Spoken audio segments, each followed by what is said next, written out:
जननीं शारदां देवीं रामकृष्णं जगद्गुरुं पादपद्मे त्वयोश्रित्वा प्रणमामि मुहुर्मुहुः। নমস্কার, শুভ সন্ধ্যা। যেমনটি আপনারা সকলে জানেন, আজকে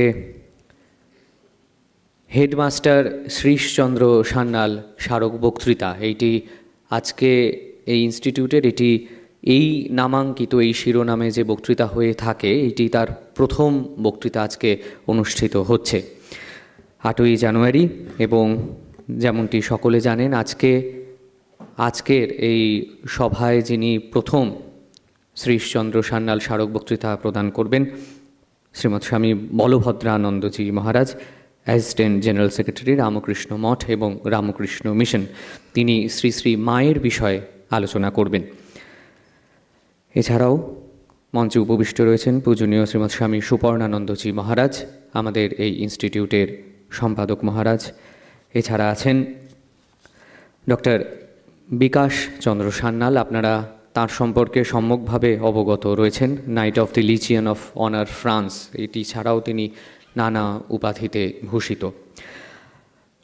আমরা আজকের এই অনুষ্ঠানের শুভ সূচনা করব সঙ্গীতের মাধ্যমে। সঙ্গীত পরিবেশনায় শ্রীমতী স্বাতী সান্যাল, শ্রীশচন্দ্র সান্যাল মহাশয়ের পুত্রবধূ।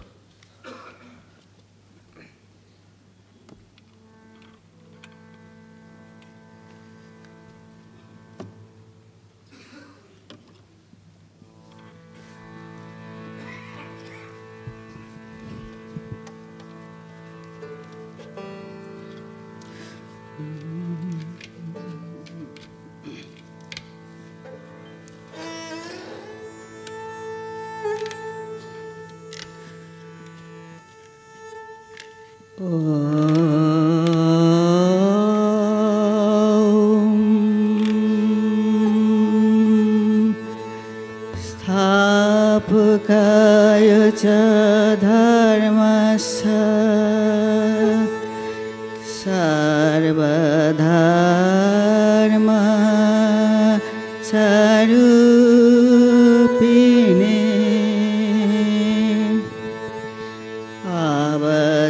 अवतार वरिष्ठाय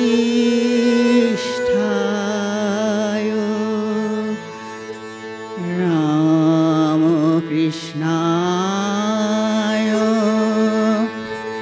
ते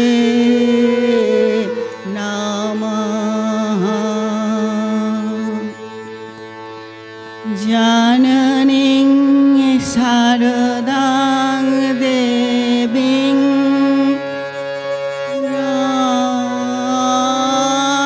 रामकृष्णं जगद्गुरुं पादपद्मे त्वयोश्रित्वा प्रणमामि मुहुर्मुहुः। ॐ नमः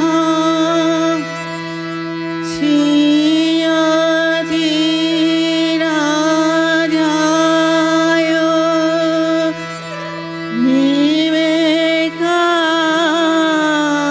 विवेकानन्द सूरये सच्चित्सुख स्वरूपाय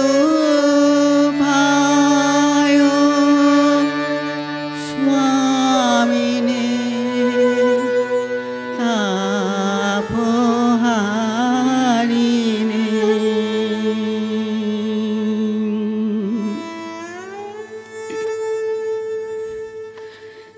নমস্কার, শুভ সন্ধ্যা। মহারাজদের আমি প্রণাম জানাই। উপস্থিত শ্রোতামণ্ডলীকে আমার শ্রদ্ধা ও নমস্কার জানাই। আজ যার স্মারক বক্তৃতা, আমি তার কনিষ্ঠা পুত্রবধূ। তিনি মায়ের সন্তান ছিলেন। আমার পরম সৌভাগ্য, যিনি সাক্ষাৎ ভগবতীর দর্শন পেয়েছেন, তার আশীর্বাদ আমি পেয়েছি, তার স্নেহধন্যা। আজ আমি দুখানি সঙ্গীত নিবেদন করে তাকে আমার শ্রদ্ধা জানাবো।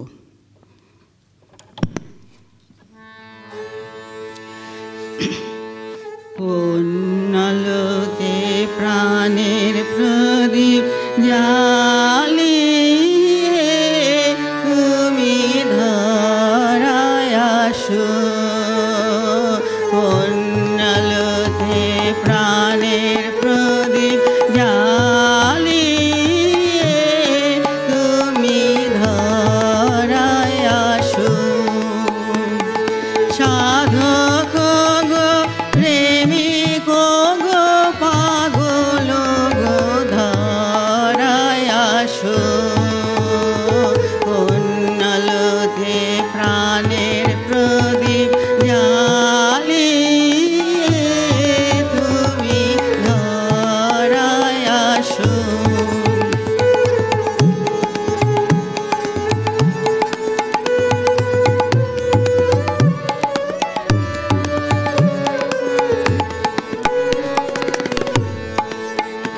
এই অকুল সংসারে, এই অকুল সংসারে দুঃখ আঘাত তোমার প্রাণে নিরাঝঙ্কারে,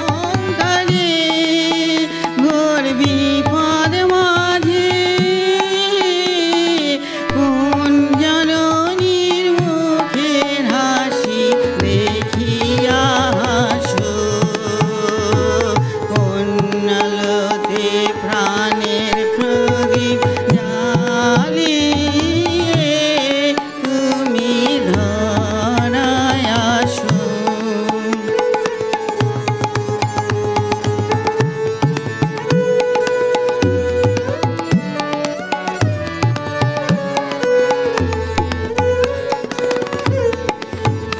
তুমি কাহার সন্ধানে, তুমি কাহার সন্ধানে সকল সুখে আগুন জেলে বেড়াও কে জানে, এমন ব্যাকুল করে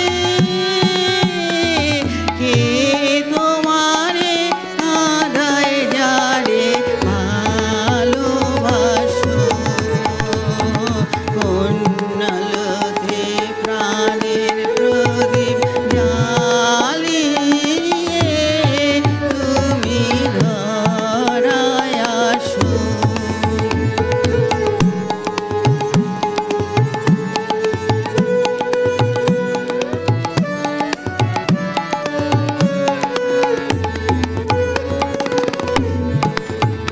তোমার ভাবনা কিছু নয়, তোমার ভাবনা কিছু নয়, কে যে তোমার সাথের সাথী ভাবি মনে তাই, তুমি মরণ ভুলে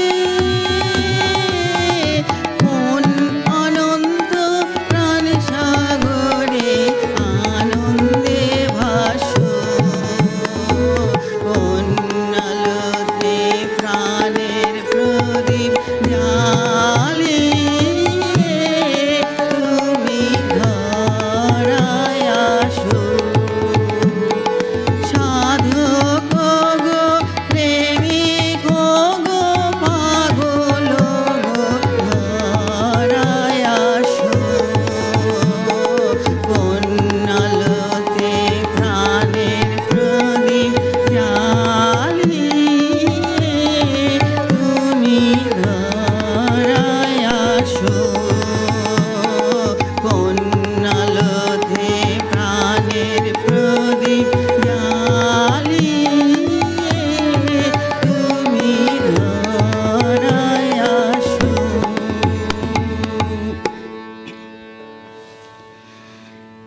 এবার যে গানটি আমি গাইব, প্রথম যেদিন শ্বশুরমশাই আমার গান শুনতে চাইলেন সেদিন আমি এই গানটি গেয়েছিলাম। গানটি শুনে আমার পছন্দ হয়েছিল, বুঝতে পেরেছিলাম। বলেছিলেন এ তো খুব গম্ভীর গান, তুমি যে এই বয়সে এই গান গাইছো, গানের অর্থ বুঝেছ কি? এই গানটি কিন্তু শুধু গাইলেই চলবে না, জীবনের প্রতি পদক্ষেপে এই গানের কথাগুলি স্মরণ করে চলতে হবে। গানটি একটি রবীন্দ্রসঙ্গীত।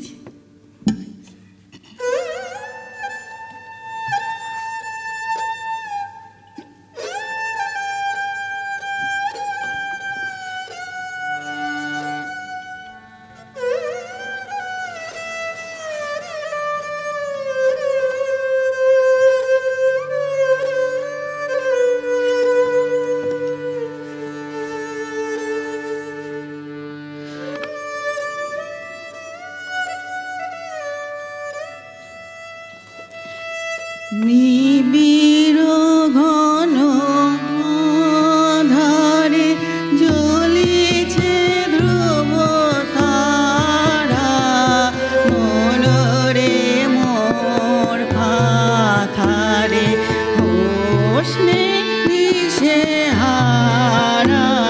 নিবিড় ঘন আঁধারে জ্বলিছে ধ্রুব তারা, মনরে মোর পাথারে হোসনে দিশে হারা। নিবিড় ঘন আঁধারে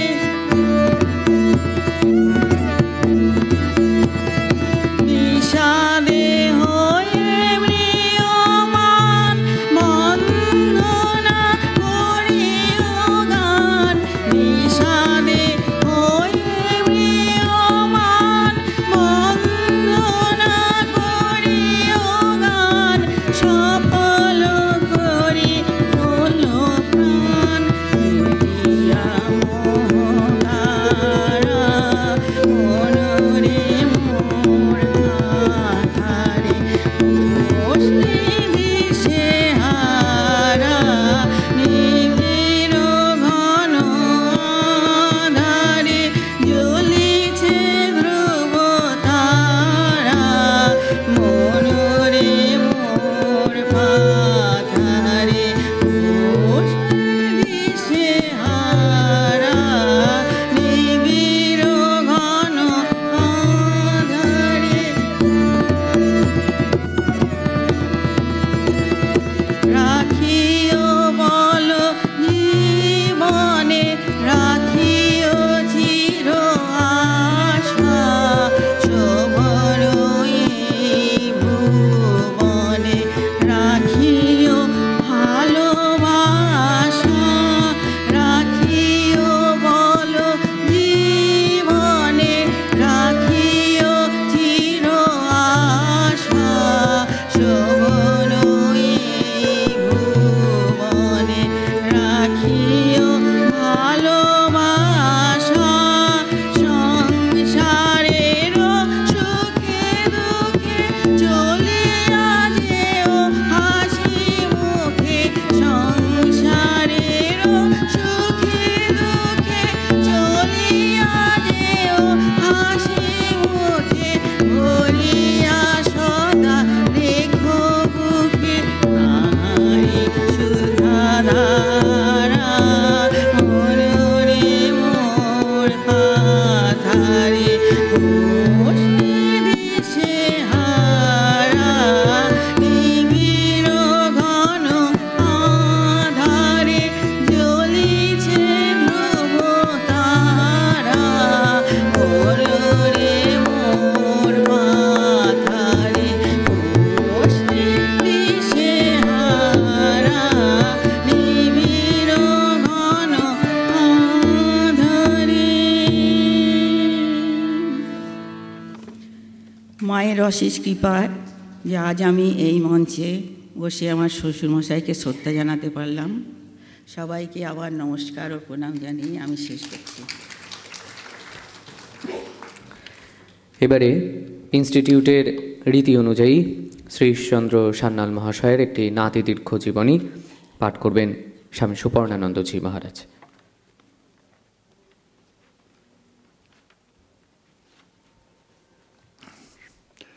সমবেত মণ্ডলীকে আমি আমার স্বাগত জানাই। আর এখানে উপস্থিত আছেন অধ্যাপক ডক্টর শ্রী বিকাশচন্দ্র সান্যাল মহাশয়, যিনি নরেন্দ্রপুর কলেজ প্রতিষ্ঠা করে তার টিচার ইনচার্জ বা প্রিন্সিপাল হয়েছিলেন প্রথম থেকেই। আমরা যখন নরেন্দ্রপুরে ভর্তি হই তখন আমরা দেখতাম যে একটা ইয়াং অধ্যাপক সর্বত্রই ঘুরে বেড়াচ্ছেন খুব কর্তৃত্বের সঙ্গে। আমরা বুঝতে পারিনি যে উনি এই আশ্রম কলেজটি তৈরি করেছিলেন। তারপর উনি ফ্রান্সে চলে যান পিএইচডি করার পর। আর যেহেতু স্বামী লোকেশ্বরানন্দজির অত্যন্ত প্রিয় ছাত্র বিকাশদা, শ্রীশচন্দ্র সান্যাল মশাই লোকেশ্বরানন্দজির হেডমাস্টার, এবং ওনারই অনুপ্রেরণায় উনি সাধু হয়েছিলেন। উনি কেন, ওনার আরেকজন ক্ষুদ্রত ভাই হরিপদ মহারাজ, প্রেমরূপানন্দজিও তাই।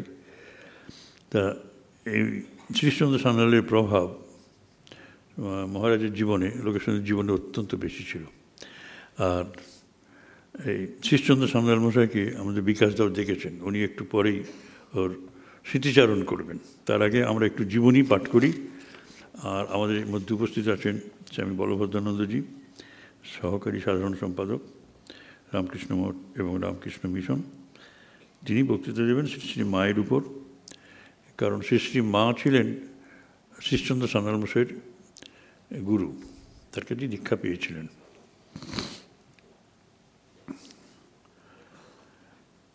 শ্রীশচন্দ্র সান্যাল অধুনা বাংলাদেশের ময়মনসিংহ জেলার নেত্রকোনা সাব ডিভিশনের নোয়াপাড়া গ্রামে 1895 খ্রিস্টাব্দে 27 এপ্রিল জন্মগ্রহণ করেন।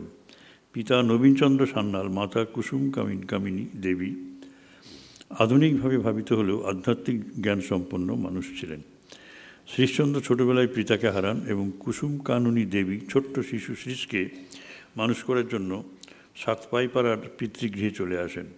শ্রীশচন্দ্রের দাদু জগৎ চৌধুরী সম্মাননীয় স্থানীয় জমিদার হলেও ঠাকুর, শ্রীমা এবং স্বামীজির ভাবে ভাবিত ছিলেন এবং দান ধ্যান করতেন। শ্রীশচন্দ্র এইভাবে ধর্মীয় এবং আধ্যাত্মিক পরিবেশে ক্ষুদ্রত বোন, ভাই, মামা এদের সঙ্গে বড় হতে থাকেন।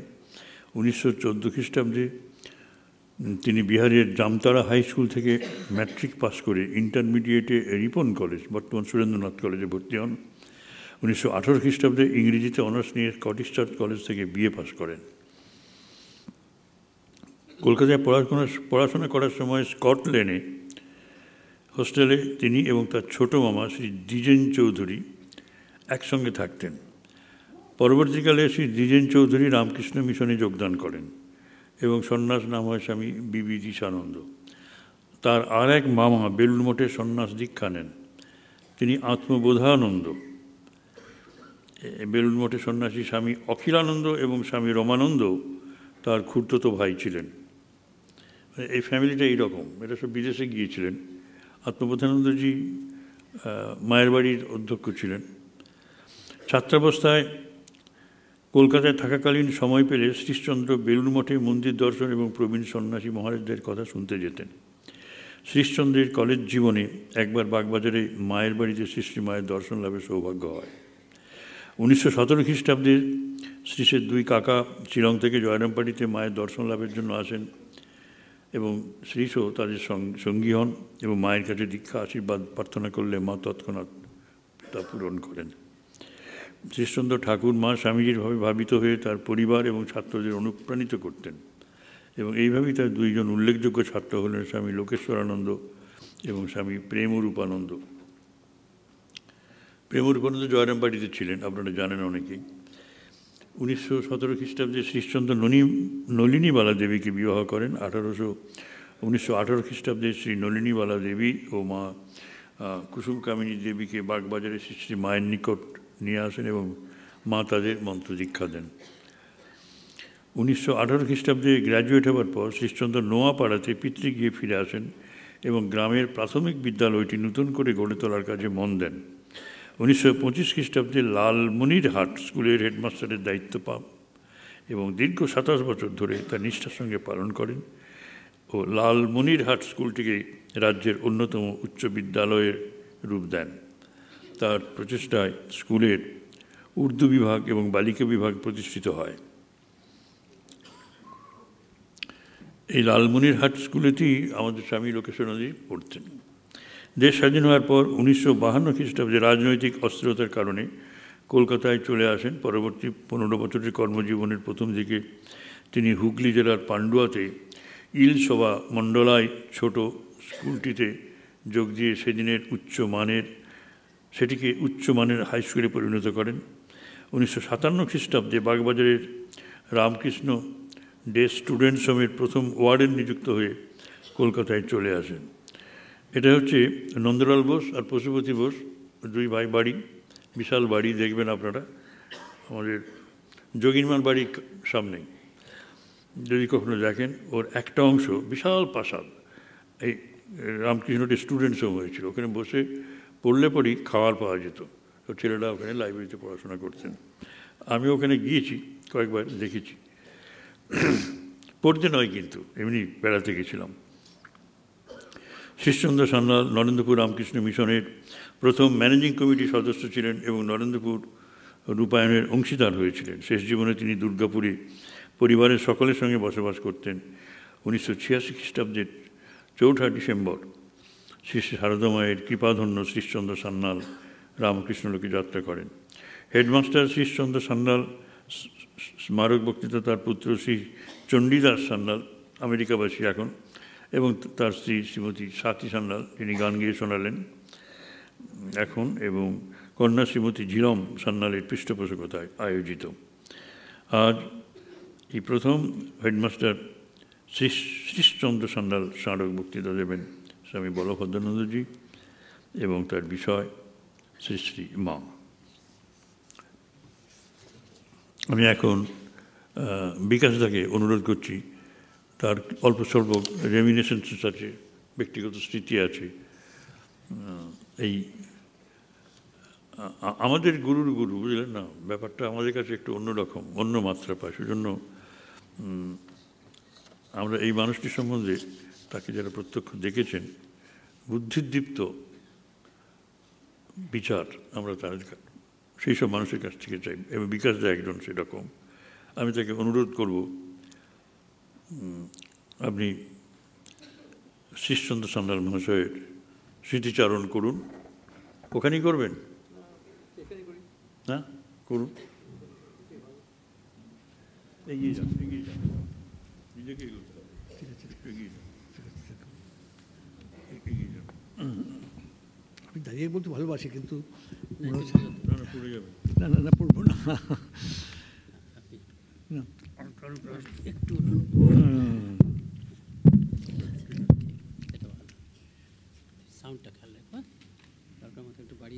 মঞ্চ উপবিষ্ট সন্ন্যাসী যুগল স্বামী বলভদ্রানন্দজি মহারাজ, যাকে আমি তরুণ মহারাজ বলতে ভালোবাসি, কারণ অনেক বছর আগে থেকে ওকে আমি জানি।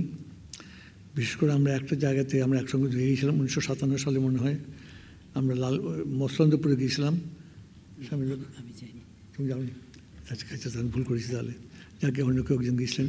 যাই হোক, আর সুপর্ণানন্দজি মহারাজ, যে গোলপার্কের যিনি অধ্যক্ষ, উনি আমার, কি বলবো, আমি একজন গর্বিত যে উনি আমার একসময় ছাত্র ছিলেন, কিন্তু আজকে উনি স্বনামধন্য সন্ন্যাসী এবং পৃথিবীর চারদিকে বক্তৃতা দিয়ে বেড়ান।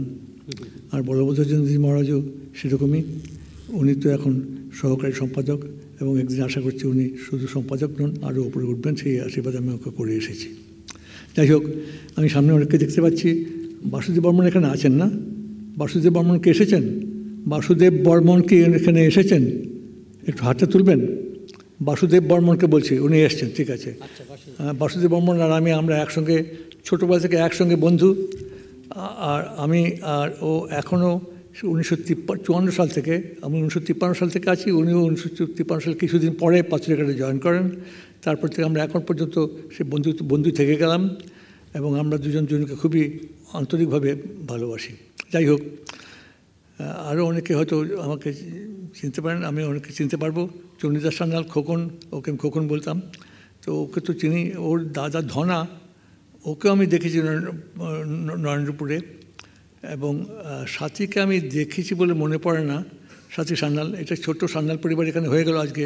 সাথী সান্যালের গান, বিকাশ সান্যালের রেমিনিসেন্সেস। যাই হোক, খুব ভালো লাগছে যে সান্যাল পরিবার এত একটা মানে এরকম একটা সুযোগ পাচ্ছে শ্রী সান্যাল মশাই সম্বন্ধে কিছু বলবার। তা আমি শ্রী সান্যাল সম্বন্ধে একটু ছোট্ট করেই বলবো। ওর যে জীবনটা, তার আমি বিভিন্ন জায়গায় যেটা সুপর্ণানন্দ যেটা বললেন সেটাকে ছোটো করে বলছি। আমি 4টে ভাগে ভাগ করেছি।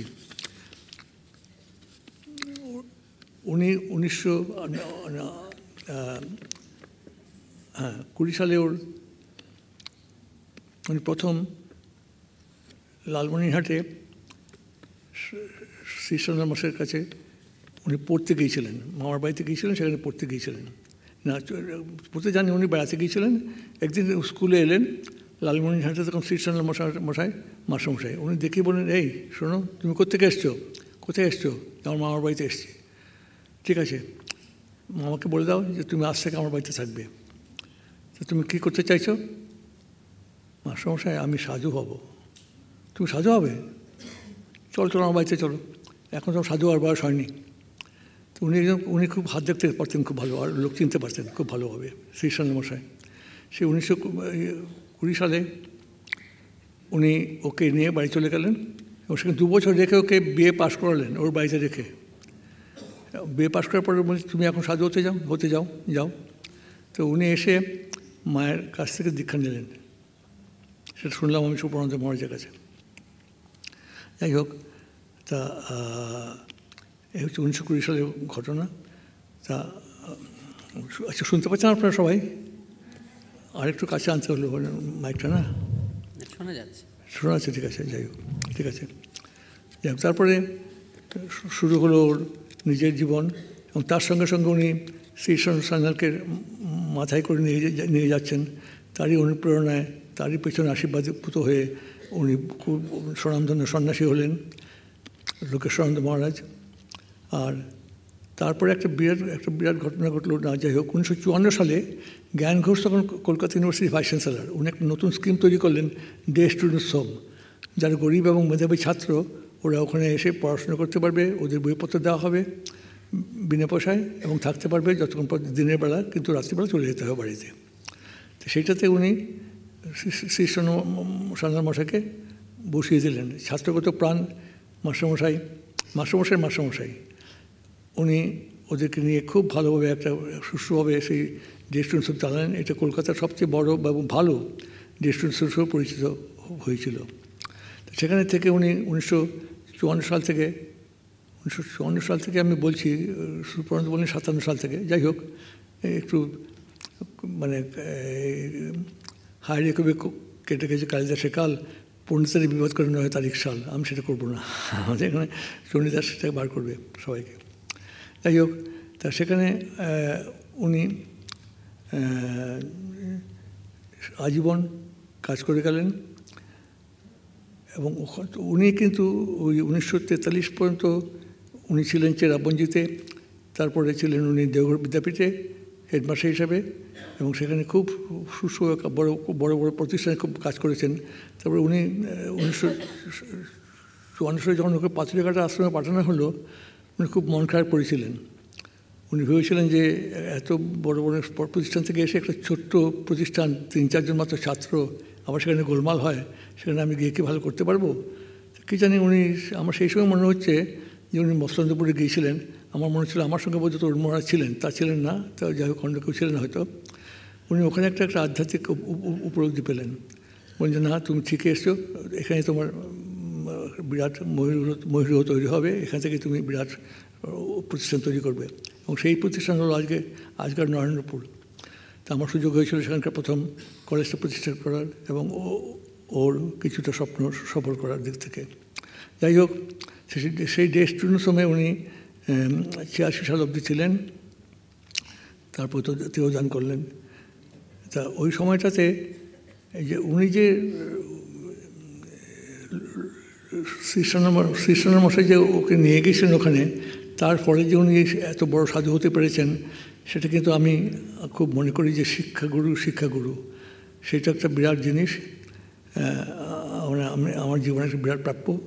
এবং আমার মনে হচ্ছে যে এখানে যারা অতিথিবৃন্দরা আছেন সকলেই যদি দেখেন যে আমি একটা রিফিউজি ছেলে ছিলাম, আনডিক্লেয়ার্ড ডিসপ্লেসড স্টুডেন্ট হিসেবে এসেছিলাম পূর্ববঙ্গ থেকে।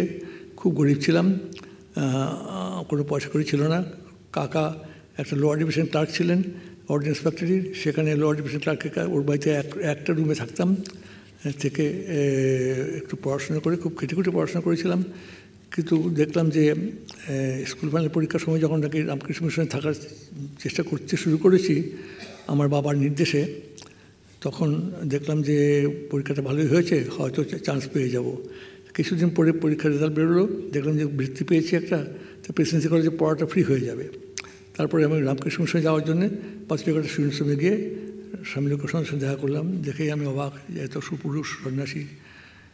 উনি আমার পিঠে হাত দিয়ে বললেন যে ঠিক আছে, তুমি যদি ভালো, আমাদের এখানে অনেক আসে, যদি তুমি ভালো রেজাল্ট করতে পারো তাহলে তোমাকে আমি নিয়ে নেবো। কিছুদিন পরে একটা পোস্টকার্ডে চিঠি পেলাম যে তুমি চলে এসো বিছানাপত্র নিয়ে। আমি খুব নিশ্চিত হয়ে সেই লোকের সন্ধ্যাকায় চলে এলাম। সেই যে ঢুকলাম রামকৃষ্ণ মিশনে, তারপর থেকে এখনও আমি রামকৃষ্ণ মিশনের সঙ্গে জড়িত রয়েছি। আজকে আমার 87 বছর বয়স হয়েছে। সারা জীবন 1953 সাল থেকে আজ পর্যন্ত রামকৃষ্ণ মিশন আমার সঙ্গে আমি চিরকাল রয়েছি। তাছাড়া আরেকটা ব্যাপার ছিল, আমি ইউনাইটেড নেশনসের প্রফেসর হয়েছিলাম তো 1965 সালে। তখন থেকে আমাদের একটা জায়গা যেতে হবে, একটা বাড়ির নাম করতে হয় যেখানে আমি থাকি। তা আমার কোনো বাড়ি ছিল না, তা আমি রামকৃষ্ণ সংস্থা নারায়ণপুরকে আমি বাড়ি করে আমি জানিয়েছিলাম যে এখানে এটাই আমার বাড়ি, আর এটাই আমার, যদি আমার কিছু হয় তাহলে রামকৃষ্ণ সংস্থা নারায়ণপুরের সেক্রেটারি জানতে পারবেন প্রথমে। আমার বাড়ির একটা জানানোর দরকার নেই, ওরা জানলেই ওরা সবাইকে জানিয়ে দেবেন। সেইভাবে আমি এখনও বড় হচ্ছি, এখনও আমি বেঁচে আছি এবং সেই স্মৃতি নিয়েই বেঁচে আছি।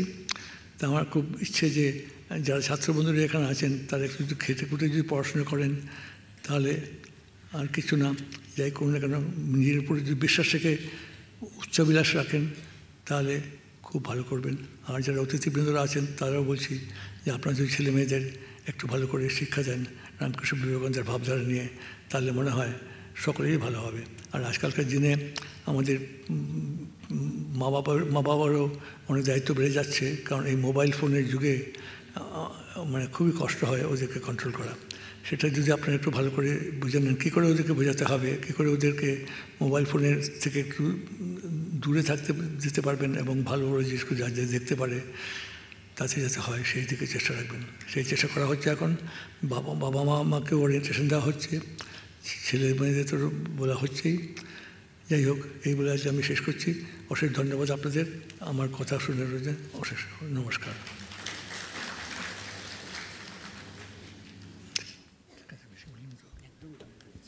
এবারে আজকের স্মারক বক্তৃতা শ্রী শ্রী মা শ্রীমৎ স্বামী বলভদ্রানন্দজি মহারাজ।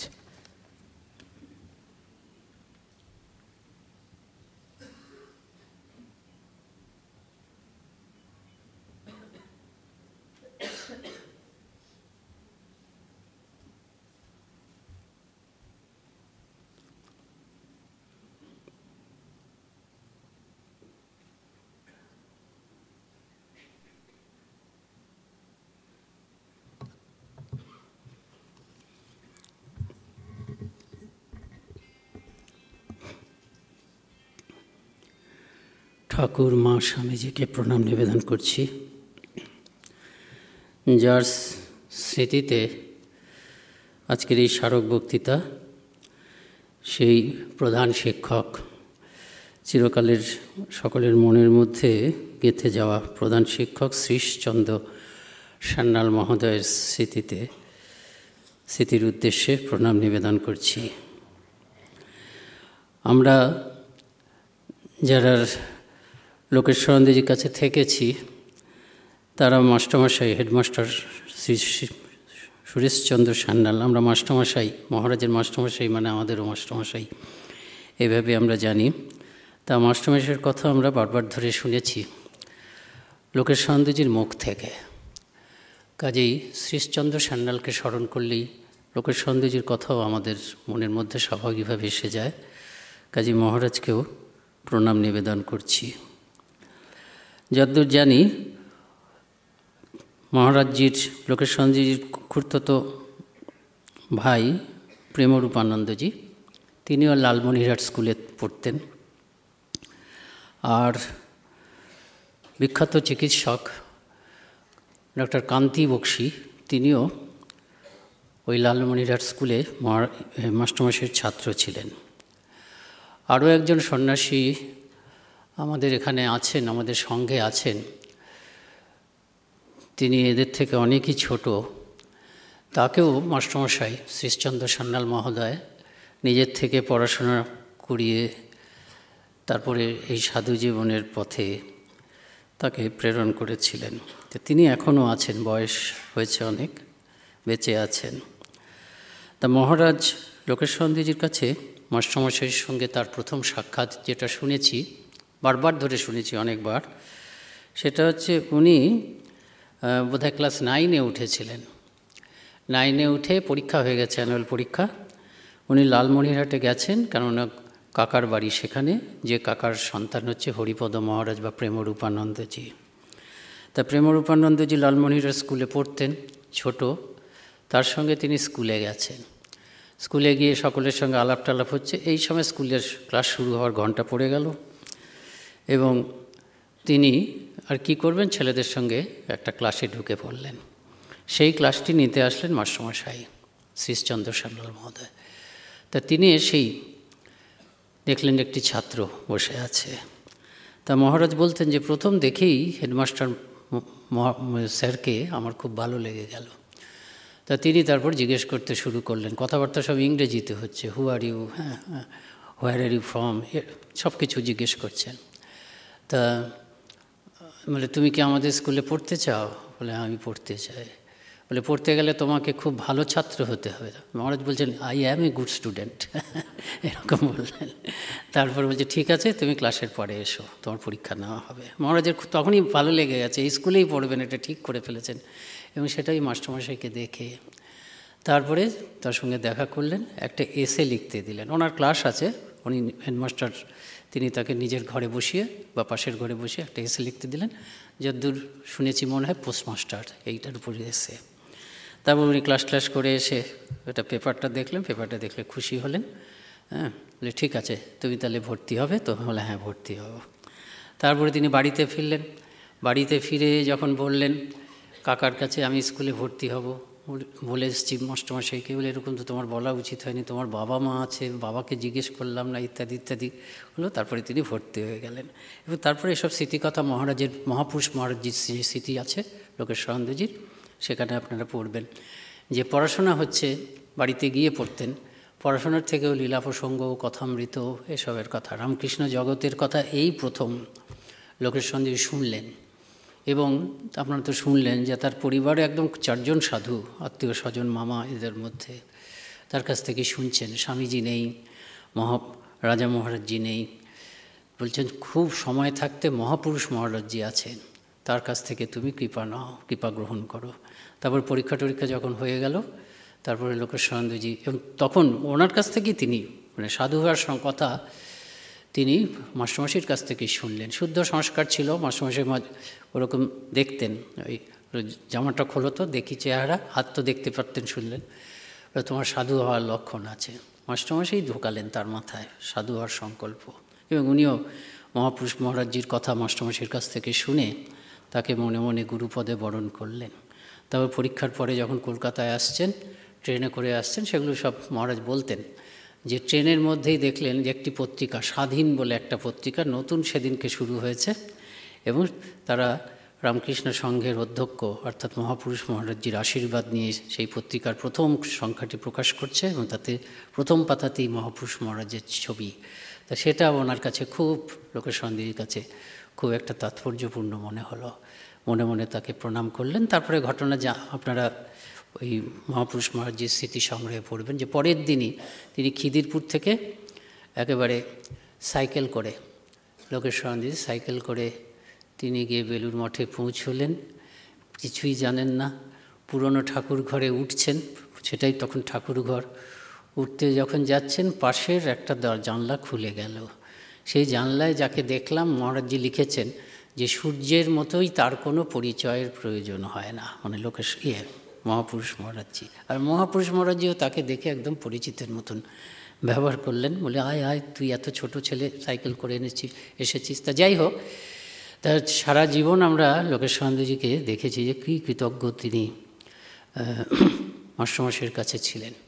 আজকে যখন জেনারেল সেক্রেটারি মহারাজকে বললাম, সুবীরানন্দজি মহারাজকে, যে বিকেলবেলায় যাব ইনস্টিটিউট অফ কালচারে মহারাজের মাস্টারমশাই শ্রীশচন্দ্র সান্যাল মহোদয়ের প্রথম স্মারক বক্তৃতা, তখন উনিও বললেন যে আমিও দেখেছি ওনাকে, যে লোকেশানন্দজি এসছেন, উনি তখন বোধহয় মঠের ট্রেনিং সেন্টারে আছেন বা কিছু হবে। তা লোকেশানন্দজি এসছেন, লম্বা দীর্ঘকায় চেহারা, হঠাৎ থেকে ছুটতে ছুটতে একজন ভদ্রলোক দাঁড়িয়ে আছেন, প্রায় ছুটতে ছুটতে গিয়ে একেবারে ওই স্বামীজির যে চত্বরটা আছে, ওই যেখানে আছে, তখন কিন্তু ওটা পাকা ছিল না, আমরাও দেখেছি পাকা নয়, তাই সেইখানে একেবারে সাষ্টাঙ্গ প্রণাম একদম, বলে মাস্টারমশাই। তা আরেকজন মহারাজ ছিলেন, তার নামটা আমি ভুলে গেছি, তখন দেখতাম তিনিও মহারাজের কি সম্পর্কে তো আত্মীয়ের মতন হতেন, নামটা ভুলে যাচ্ছি। তা তিনি একটু গান করতে পারতেন। তারপরে মহারাজ মানে লোকেশানন্দজি তাকে ডাকলেন, এই শোনো শোনো, মাস্টারমশাই এসছেন। তিনিও এসে সাষ্টাঙ্গ প্রণাম করলেন। তা সারা জীবনই লোকেশানন্দজি ওই কৃতজ্ঞতা যে উনি আমাকে, যেমন ছেলেধরা মাস্টারমশাই আমাদের অরিজিনাল মানে শ্রীমা, তার প্রতি বাবুরাম মহারাজজি ভীষণ কৃতজ্ঞ ছিলেন। বাবুরাম মহারাজজি মাঝে মাঝেই বলতেন যে এই তো ইনি আমাকে জীবনের মোড় ঘুরিয়ে দিলেন। তা লোকেশানন্দজিও তার কথা এবং আচরণে সবসময় এটা ফুটে উঠত চিরকাল শেষ পর্যন্ত। কতবার যে ওই কাহিনী শুনেছি মাস্টারমশাইয়ের সঙ্গে তার সাক্ষাৎ ইত্যাদি, তা ওই যে জীবনের মোড় ঘুরে গেছে। তা যাই হোক, মাস্টারমশাইকে তারা উভয়ই গোটা পরিবারই আমরা শুনলাম, স্বামী স্ত্রী এবং মা, এরা সকলেই শ্রী মায়ের কৃপা পেয়েছিলেন। তাদের প্রণাম নিবেদন করছি, লোকেশানন্দজিকে প্রণাম নিবেদন করছি। এবং এই কারণেই আজকের যে আমাদের আলোচনা সেটা মায়ের সম্বন্ধে। এই সপ্তাহটাই আমরা মাতৃ অনুধ্যান করছি 3 তারিখের পর থেকে, আপনারাও করছেন, আমারও সুযোগ হচ্ছে, এটা বোধহয় 4র্থ 3 তারিখের পর থেকে মাতৃ অনুধ্যান। তো একটু মায়ের কথা সংক্ষেপে বলি। মায়ের কথা তো বলে শেষ করা যাবে না। আমি লোকেশানন্দজিকে এখানে মায়ের সম্বন্ধে অনেকবার বলতে শুনেছি, এখানে দীর্ঘদিন ছিলাম 22 বছর। তা একবার মনে আছে উনি বলতে উঠেছেন, বলছেন মায়ের কথা বলতে উঠেছি, ভয় করছে, যে ভয়টা আমরা দেখি সকলের ক্ষেত্রে। এই স্বামীজি, রাজা মহারাজ, মহারথীরা তারা সব ভয় পেয়েছেন, স্বামীজি ভয় পেয়েছেন। স্বামীজি আমরা জানি ঠাকুরের জীবনী লিখতে চাননি, শিবগড় থেকে বাঁদরগড়, বা মায়ের ক্ষেত্রেও তাই। মায়ের সম্বন্ধে তিনি লিখছেন, আমার মাঝে মাঝে মনে হয় মায়ের সম্বন্ধে লিখি কিন্তু ভয়ে পিছিয়ে যায়, এটা বলছেন। ভয় পেতেন, বুঝতে পারিনি। শারদানন্দজিটা সব থেকে অদ্ভুত। শারদানন্দজি লীলা প্রসঙ্গ লিখেছেন, কাশীর প্রাচীন সাধুরা তাকে একবার বলছেন, আপনি তো বিরাট উপকার করেছেন আমাদের জগতের, আপনার থেকে আর কে পারবে। তখন মায়ের শরীর গেছে, আপনি এবার মায়েরও একটা জীবনী লিখে যান, আমরা ধন্য হই। তখন শারদানন্দজি এই গানটা একাধিকবার মায়ের সম্বন্ধে করতে গিয়ে, মানে মায়ের সম্বন্ধে বলতে গিয়ে করেছেন। তখন ওই বৃদ্ধ সাধুদের কাছেও নিজের অপারগতা, কাশীর সাধুদের কাছে নিজের অক্ষমতা প্রকাশ করে এই গানটা গেয়েছিলেন, যে তোর রঙ্গ দেখে রঙ্গময়ী অবাক হয়েছি, এতকাল রইলাম কাছে, বেড়াইলাম পাছে পাছে, কিছু বুঝিতে না পেরে এবার হার মেনেছি, তোর রঙ্গ দেখে রঙ্গময়ী অবাক হয়েছি। মহারথীরা তারা সব পিছিয়ে যেতেন। রাজা মহারাজজি যখন মায়ের কাছে আসতেন তখন মায়ের দিকে তাকাতেন না, এদিক ওদিক মা কেমন আছেন এ বলে তাড়াতাড়ি চলে যেতেন। তো এরা কেন করতেন? এরা মায়ের স্বরূপটা বুঝতে পারতেন। এরকম একদিনের বর্ণনা আছে, উদ্বোধনের মা তো উপরে আছেন, রাজা মহারাজজি এসেছেন, তখন স্বামীজি নেই, এদিকে শারদানন্দজি ওখানে আছেন, আর বোধহয় সঙ্গে প্রেমানন্দজি আছেন। তা ওরা তো প্রণাম করতে এসছেন, শারদানন্দজি তো ওখানেই থাকেন, এরা এসছেন মাকে প্রণাম করতে। মাকে খবর দেওয়া হয়েছে, মা ওপরে এসে দাঁড়িয়েছেন, আর এরা 3 জন মহাপুরুষ, তারা একদম চোখটা বোঝা যেন ধ্যান করছেন, আর হাত দুটো এরকমভাবে প্রত্যেকে মাথার উপরে রেখেছেন। আর দোতলাতে মা এরকমভাবে দাঁড়িয়ে আছেন। আর অন্য যারা দেখছেন তাদের মনে হচ্ছে যে সময়, বাতাস সব যেন ওখানে এসে থেমে গেছে। একটা অদ্ভুত ধ্যান গম্ভীর পরিবেশ। কিন্তু আমরা তাও মায়ের কথা বলি। মায়ের কথা বলা কঠিন, কারণ মা দুর্গেয় মা, একাধারে সরলা, অত্যন্ত বালিকার মতন সরলা, আবার কখনো কখনো মহাপ্রজ্ঞাবতী। কাজেই বোঝা মুশকিল। মা একবার বলেছিলেন মায়ের সম্বন্ধে, মা তো সেই রাধু টাধু আরও সব মাকু, নলিনী সবাইকে নিয়ে আছেন, দেখে মনে হতো যে অন্যান্য গৃহিণীর মতন, গৃহিণীর থেকে মায়ের কোনো বাইরের দিক থেকে তফাৎ নেই। সেজন্য এরকম লোকের মনে খটকা হতো। এমনকি যোগিনমার মনেও খটকা হয়েছিল যে ঠাকুরকে দেখেছি এত ত্যাগী, আর মা তো একেবারে সংসারে জড়িয়ে আছেন। তখন ঠাকুর একদিন যোগিনমাকে ভুল ভাঙিয়ে দিলেন যে গঙ্গার মধ্যে দিয়ে একটা পচা, একটা মৃত শিশু ভেসে যাচ্ছে, গলিত শরীর। তখন ঠাকুর দেখা দিলেন, বলে দেখছিস এরকম পচা গলা সব গঙ্গার মধ্যে দিয়ে চলে যাচ্ছে, তাতে কি গঙ্গা কলুষিত হচ্ছে? গঙ্গা তো যেমন পতিত পাবনী চিরকাল সেরকমই আছে, তেমনি ওকেও জানবি। ওই যে আছে সংসার, ওকে কিছু করতে পারছে না। কিন্তু সবাই তো বুঝতো না। যোগিন মায়ের মনেও যদি খটকা লাগে অন্যেরা, তো একদিন বলছে মা, একজন বলছে মা আপনি দেখছি মায়ায় বড় বদ্ধ। মা এগুলি এড়িয়ে যেতেন। কি করব, আমরা মেয়ে মানুষ, আমাদের এরকমই।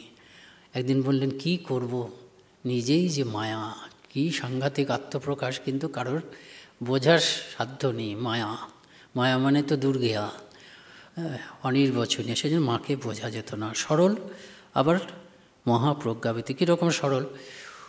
ও ওই বাড়ির মেয়ে ঘড়িতে দম দিতে জানে, খুব বুদ্ধিমতী। তারপর দেখুন কীরকম মনটা, কীরকম সাদা। কলকাতায় এসছেন, কলকাতায় তখন কল এসেছে, নতুন কল। আর কল আসছে, যখন জল আসছে বাতাসটা তো শোঁ শোঁ শব্দ হচ্ছে। উনি বাথরুম থেকে একদম পালিয়ে বেরিয়ে এসছেন, বলছেন সাপ সাপ সাপ বলছেন। তারপরে সবাই বলছে সাপ নয়। তো অন্যেরা কী হতো, অপ্রতিভ হতো, উনি কিছু অপ্রতিভ না, পরে নিজেই এটা বলতেন। মনটা এত সাদা, সাদা মন। অহংকার থাকলে নিজেকে নিয়ে রসিকতা করতে পারে না লোকে, বোকার মতন গম্ভীর হয়ে যায়। নিজের একটা ত্রুটি সবাই মিলে হাসছে, নিজে তার সঙ্গে হাসতে পারে না। যদি অহংকার থাকে দেখবেন অনেক আছে, গম্ভীর হয়ে গেছে। কিন্তু কিছু কিছু মন, সাদা মন যাদের হয়, তাদের নিজেকে নিয়ে রসিকতা করতে কোনো ইয়ে লাগে না। তা মা পরে নিজেই বলতেন, এটা বলে বালিকার মতন হাসতেন। আবার আরেকটা ঘটনা, এগুলো সব আছে বইয়ে, কিন্তু কীরকম সরলা, আপাত দৃষ্টিতে যেন একেবারে অবোধ বালিকার মতন। যেন বাড়িতে জয়রামবাটিতে অনেক পটল গাছ হয়েছে, ভালো ভালো পটল। কে একটা ওইসব মেয়ে টেয়ে থাকে, তারা বলছে মা খুব অমঙ্গল, এই গাছগুলো কেটে ফেলতে হবে। বলে কেন? বলে ফল হওয়ার আগেই কাটতে হবে, কেন পটল যখন ফলবে তখন কাউকে তো তুলতে হবে। আর জানেন তো পটল তোলা মানে কী অর্থ। এখন মা একেবারে খুব চিন্তায় পড়ে গেলেন। এই চিন্তা মানে নিজের জন্য নয়, এত সব ছেলে মেয়ে আছে, সব আছে, কে কখন গিয়ে পটল তুলে ফেলবে। তখন কি এত সুন্দর গাছ কি করা যায়, তখন বালিকাকে বোঝাতে হবে। তো তখন অন্যেরা বোঝালেন যে মা এর কি হয় নাকি, বাজারে কত পটল ওঠে প্রতিদিন, কি সেই অনুপাতে মানুষ মারা যাওয়ার খবর পাওয়া যায়? এসব বলে পটল গাছ রক্ষা করা হলো। তো এইরকম যেমন আর কি বালিকা। আবার কি জ্ঞান, প্রজ্ঞাবতী। আপনারা জানেন যে নরেন্দ্রনাথ, তিনি অদ্বৈত জ্ঞানের, অদ্বৈত উপাসনার জন্য অদ্বৈত আশ্রমটা করেছেন মায়াবতীতে। ওখানে কোনো সাকার উপাসনা হবে না, কোনো কিছু থাকবে না। ক্যাপ্টেন সেভিয়ার মারা গেছেন বলে 1901 সালের একেবারে সূচনাতে স্বামীজিকে সেখানে উপস্থিত হলেন। তা গিয়ে দেখলেন প্রকাশানন্দজি আর বিমলানন্দজি বোধহয়, নাকি বিরজানন্দজির, তারা নেই, কোনো জায়গায় মূর্তি নেই, কিন্তু নিজের ঘরে তারা একটা সাদাসিধেভাবে ঠাকুরের ছবি রেখে সেখানে ফুল টুল দিয়ে অর্চনা করছেন। তা আমরা যেটা শুনেছি এই মহারাজদের মুখে, লোকেশনদেব মহারাজের মুখে, সেগুলো বইয়ে নেই। স্বামীজির তো কথা তাই, যেটাকে তিনি কষাঘাত করবেন একদম অত্যন্ত শক্তিশালী মানে প্রচলিত শব্দে কষাঘাত করবেন, যেটাকে প্রশংসা করবেন সেটাও। স্বামীজি নাকি দেখে বলছে, হ্যাঁ এখানে সেই দাড়িওয়ালা, এরকম বলছে। এত রেগে গেছেন তো, স্বামীজি কিছু বলেননি কিন্তু রেগে গেছেন। বারণ করলাম, এখানে তুলে দেননি, কিন্তু ওরা দেখলেন স্বামীজি অসন্তুষ্ট হয়েছেন, সেজন্য নিজেরাই সরিয়ে ফেললেন। একজন স্বামীজির মন্ত্রশিষ্য আর একজন মায়ের মন্ত্রশিষ্য, বোধহয় বিরজানন্দজি আর প্রকাশানন্দজি। তো যাই হোক, একজন স্বামীজির মন্ত্রশিষ্য আর একজন হচ্ছে মায়ের মন্ত্রশিষ্য, এবং দুজনেরই সন্ন্যাসগুরু হচ্ছেন স্বামীজি। করে দিয়েছেন, সরিয়ে দিয়েছেন, কিন্তু সংশয় রয়ে গেছে। সংশয় রয়ে গেছে কীরকম দেখুন, এবং সংশয়টা এতই প্রবল যে স্বামীজির দেহত্যাগ হয়েছে 4 জুলাই, 1 বছর পর 1902। সেই জুলাই মাসেই তারা মায়ের কাছে চিঠি লিখছেন, মানে আর ওই সংশয়টা আর মনের মধ্যে চেপে রাখতে পারছেন না যে এই ঘটনা ঘটেছিল, আমরা সরিয়ে দিয়েছি। স্বামীজি শ্রীরামকৃষ্ণ কিবা পরিচয় রামকৃষ্ণময় অদ্বৈত আশ্রম, কিন্তু তাহলে কি একটু ব্যতিক্রম হবে না গুরুর ক্ষেত্রে? নাদ্বৈতম গুরুনা সহ আমাদের শঙ্করাচার্যের প্রকরণ গ্রন্থে আছে, কাজেই শ্রীরামকৃষ্ণের ছবিটাও রাখা যাবে না, এরকম লিখলেন। তা মা উত্তর দিলেন, নরেন যা করেছে ঠিক করেছে, তোমাদের গুরু যে ছিল সে অদ্বৈত, তোমরা সেই গুরুর শিষ্য, তবে তোমরাও অদ্বৈতবাদী, আমি নিশ্চয় করে বলতে পারি তোমরা অবশ্যই অদ্বৈতবাদী, এটা লিখলেন। এবং চিরকালের জন্য আমাদের দার্শনিক অবস্থানটা মা ঠিক করে দিলেন। এটা শঙ্করী প্রসাদ বসু লিখছেন যে এটাকে যদি বৈপ্লবিক বা চমকপ্রদ বলা হয় তাতেও অল্প বলা হয়। যে রামকৃষ্ণ তিনি রামকৃষ্ণগত প্রাণা, যে রামকৃষ্ণ তার শিষ্য, যে রামকৃষ্ণের তিনি শিষ্য সেবিকা সহধর্মিণী, তার পূজা নরেন বন্ধ করে দিতে চাচ্ছে এবং সেখানে বন্ধ করে দিয়েছে, এবং সেখানে তিনি নরেন্দ্রকেই বলছেন, নরেন্দ্রের পক্ষে থেকে বলছে যে তার পটের পূজা বন্ধ করাটা উচিত কাজ হয়েছে, এ একমাত্র শ্রীরামকৃষ্ণের পত্নীর পক্ষেই সম্ভব। স্বামীজি এই শঙ্করী প্রসাদ বসু লিখছেন এরকম। এটা তো হলো দার্শনিক প্রজ্ঞা বা আধ্যাত্মিক প্রজ্ঞা। জাগতিক প্রজ্ঞা দেখুন, ওই যে প্রথম মহাযুদ্ধ শেষ হওয়ার দিকে সেই প্রেসিডেন্ট উইলসনের 14 দফা চুক্তি, সেটা তো খুব লোকের মনে, সমস্ত নেতাদের মনে, সারা পৃথিবী জুড়ে অনেক আনন্দের আশার সঞ্চার করেছে। একজন ভক্ত এসে বলল যে এই শান্তি চুক্তি হয়েছে 14 দফা, যেন আর কিচ্ছু যুদ্ধ হবে না।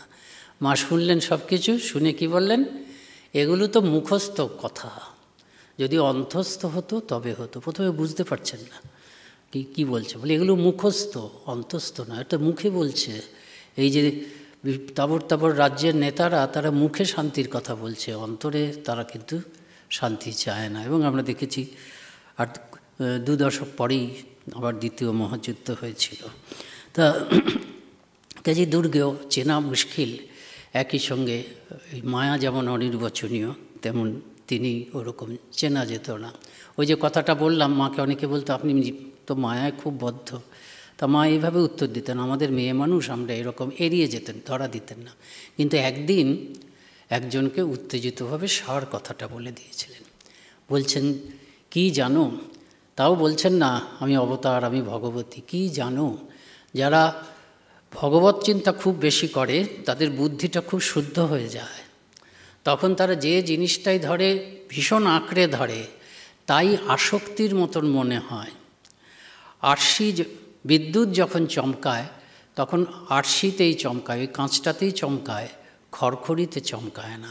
তুমি আমার মতন আরেকটা বের করো তো দেখি, এরকম বলতেন। কিন্তু এগুলো লোকে ধরতে পারত না। তা ঠাকুর মাকে চিনেছিলেন অবশ্যই মহাপুরুষ মহারাজজি। এই যে মহাপুরুষরা বলছেন আমরা মাকে চিনতে পারিনি, তাকে চিনেছিলেন ঠাকুর, আর কিছুটা চিনেছিলেন স্বামীজি। তা ঠাকুর তো অবশ্যই চিনেছিলেন। তা ঠাকুর ওই মায়ের যখন 13-14 বছর বয়স, আপনারা দেখবেন 1867 সাল নাগাদ, 1867 মানে মায়ের 14 বছর বয়স, সেই সময় ঠাকুর দক্ষিণেশ্বর থেকে কামারপুকুরে গেলেন, এবং সেবার ঠাকুরের সঙ্গে ভৈরবী ব্রাহ্মণী আর হৃদয় এরাও ছিল, আর মা জয়রামবাটির থেকে ওখানে এসছেন, 14 বছর বয়স। আর সেই সময় ঠাকুর একেবারে ওই সময় প্রায় 7-8 মাস মা ঠাকুর একসঙ্গে কামারপুকুরে ছিলেন, এবং মা এই সময় বলতেন যে সারাক্ষণ এই ঠাকুরের সঙ্গে মানে অন্তরে যেন আনন্দের পূর্ণ ঘট বসানো আছে, সেই দিব্য আনন্দে সব সময় ভরপুর থাকতাম। এত আনন্দ, ঠাকুরের সঙ্গে থাকার আনন্দ। তাই সেই সময় কি হতো, সন্ধ্যের পরে, তখনকার দিনে তো এরকম পুরুষ মহিলা একসঙ্গে আসতেন না, দিনের বেলায় পুরুষরা আসতেন, রাত্রিবেলায় পুরুষরা আসতেন না, হেঁটে টেটে আসতেন না, রাস্তাঘাটে তো আলো টালো নেই, সাপখোপ। তাই দিনের বেলাটায় ফাঁকা, রাত্রিবেলাটা ফাঁকা। সন্ধ্যা হলে ওই কাছাকাছি গ্রামের কামারপুকুরের কাছাকাছি অঞ্চলের মেয়েরা সব আসতেন, আর ঠাকুর তাদের কাছে কথা বলতেন। কথা মানে এই কথামৃত, প্রথম কথামৃত ওই কামারপুকুরের এই মেয়েরা আর ঠাকুরের সঙ্গীরা শুনেছেন। তা বলতেন অপূর্ব সব কথা। আর মাও এত সুন্দর কথা হচ্ছে বলে তিনি সব কাজ টাজ করে, সারাদিন কাজ করে, 14 বছরের মা, তিনি খেটে খুটে ওখানে বসতেন শোনবার জন্য, কিন্তু ঘুমিয়ে পড়তেন। তখন অন্যেরা ঠেলতো যখন মা, তখন ঠাকুর তখন কি বলতেন, ঠাকুর বলতেন ওকে তুলোনি, ও যদি এসব শোনে তবে কি এখানে থাকবে, চোঁচা দৌড় মারবে। এই যে কথাটা বলতেন একদম নিশ্চিত যারা উপস্থিত তারা এই কথার মর্ম বোঝেনি, একমাত্র ঠাকুরই মাকে চিনেছিলেন। অর্থাৎ এখনও সদ্য এখানে এই পৃথিবীতে এই নরলীলা, মায়ের নরলীলা, উভয় তো অবতার, ঠাকুর ভগবানের অবতার, মা ভগবতীর অবতার।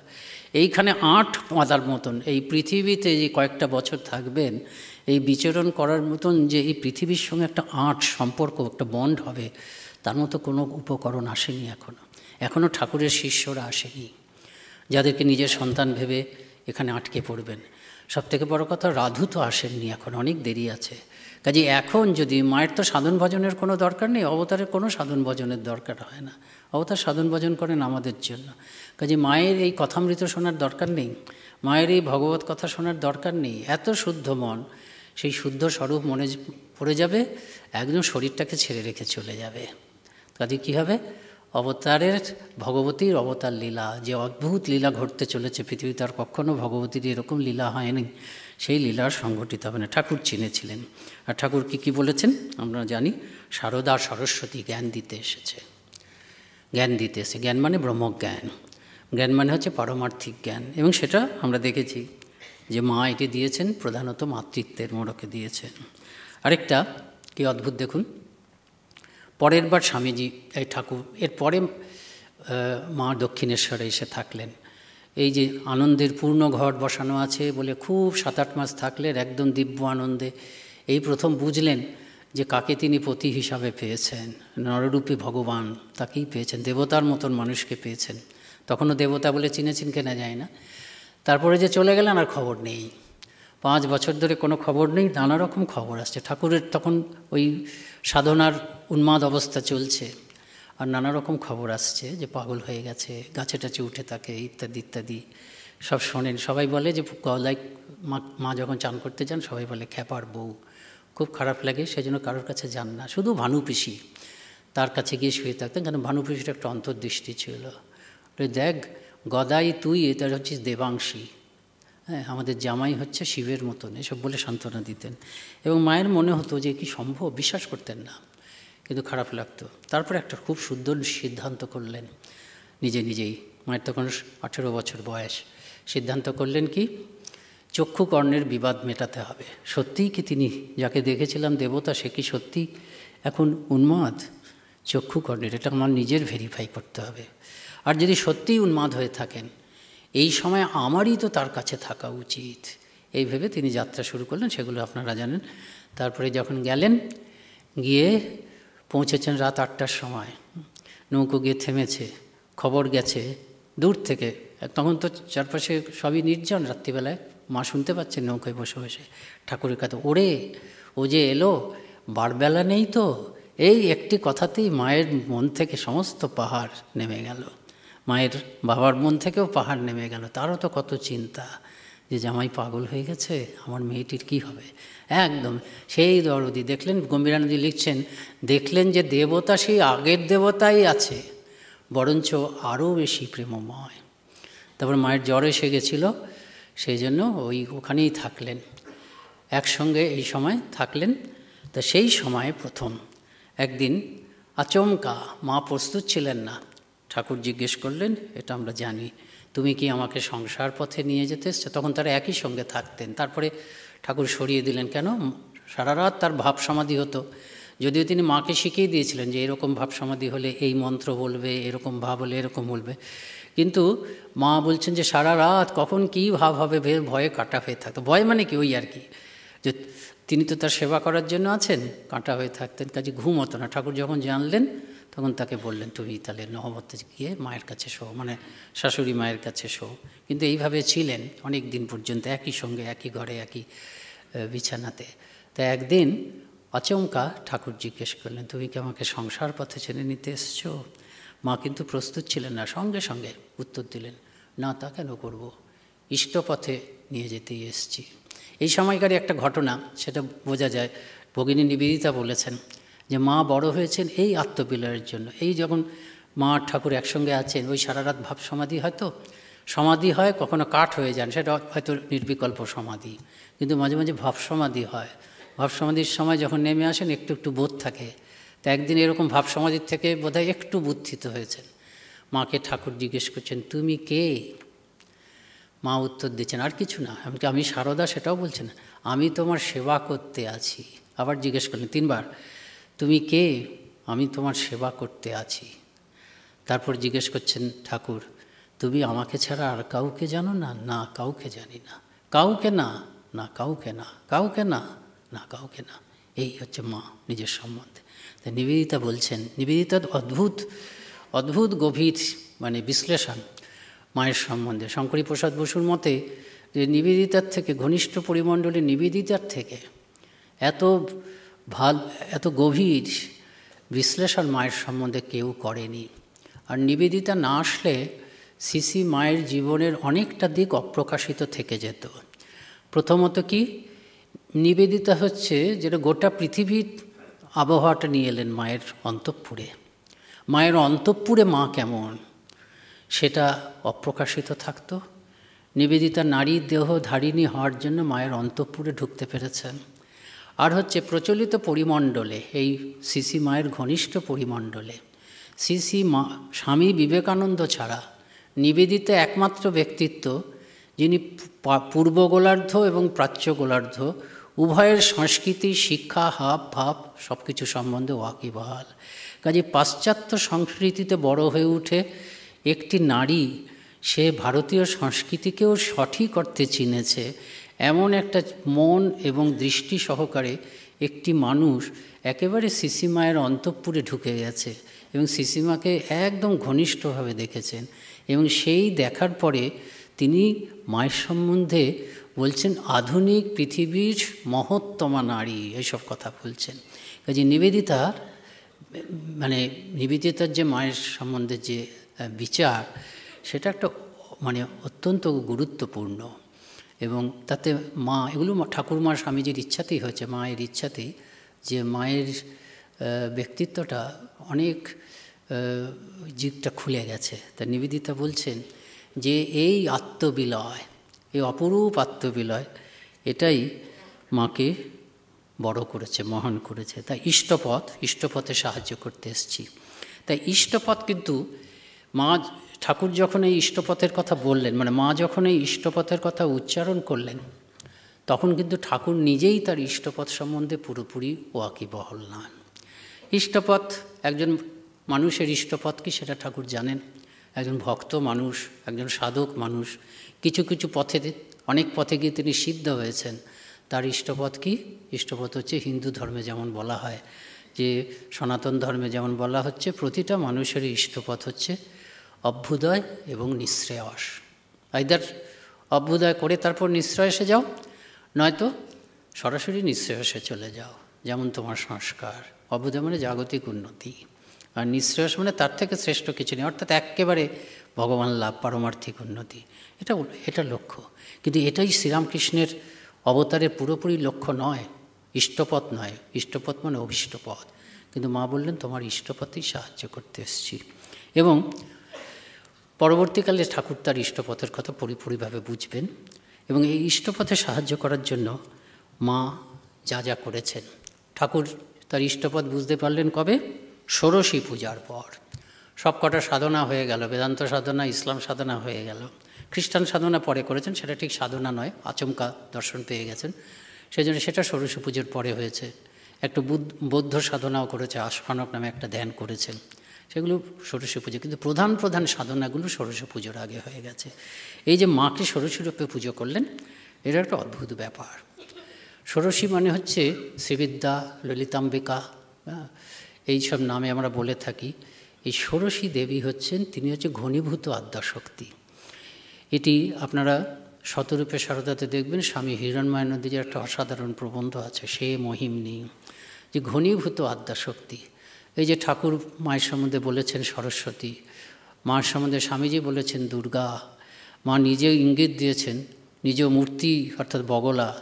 স্বামীজি একজনকে দীক্ষা দুজনকে দীক্ষা দেওয়ার কথা, একজনকে দীক্ষা দিলেন, আরেকজনকে দীক্ষা দিতে গিয়ে বললেন তোর গুরু যে আমার থেকে বড়।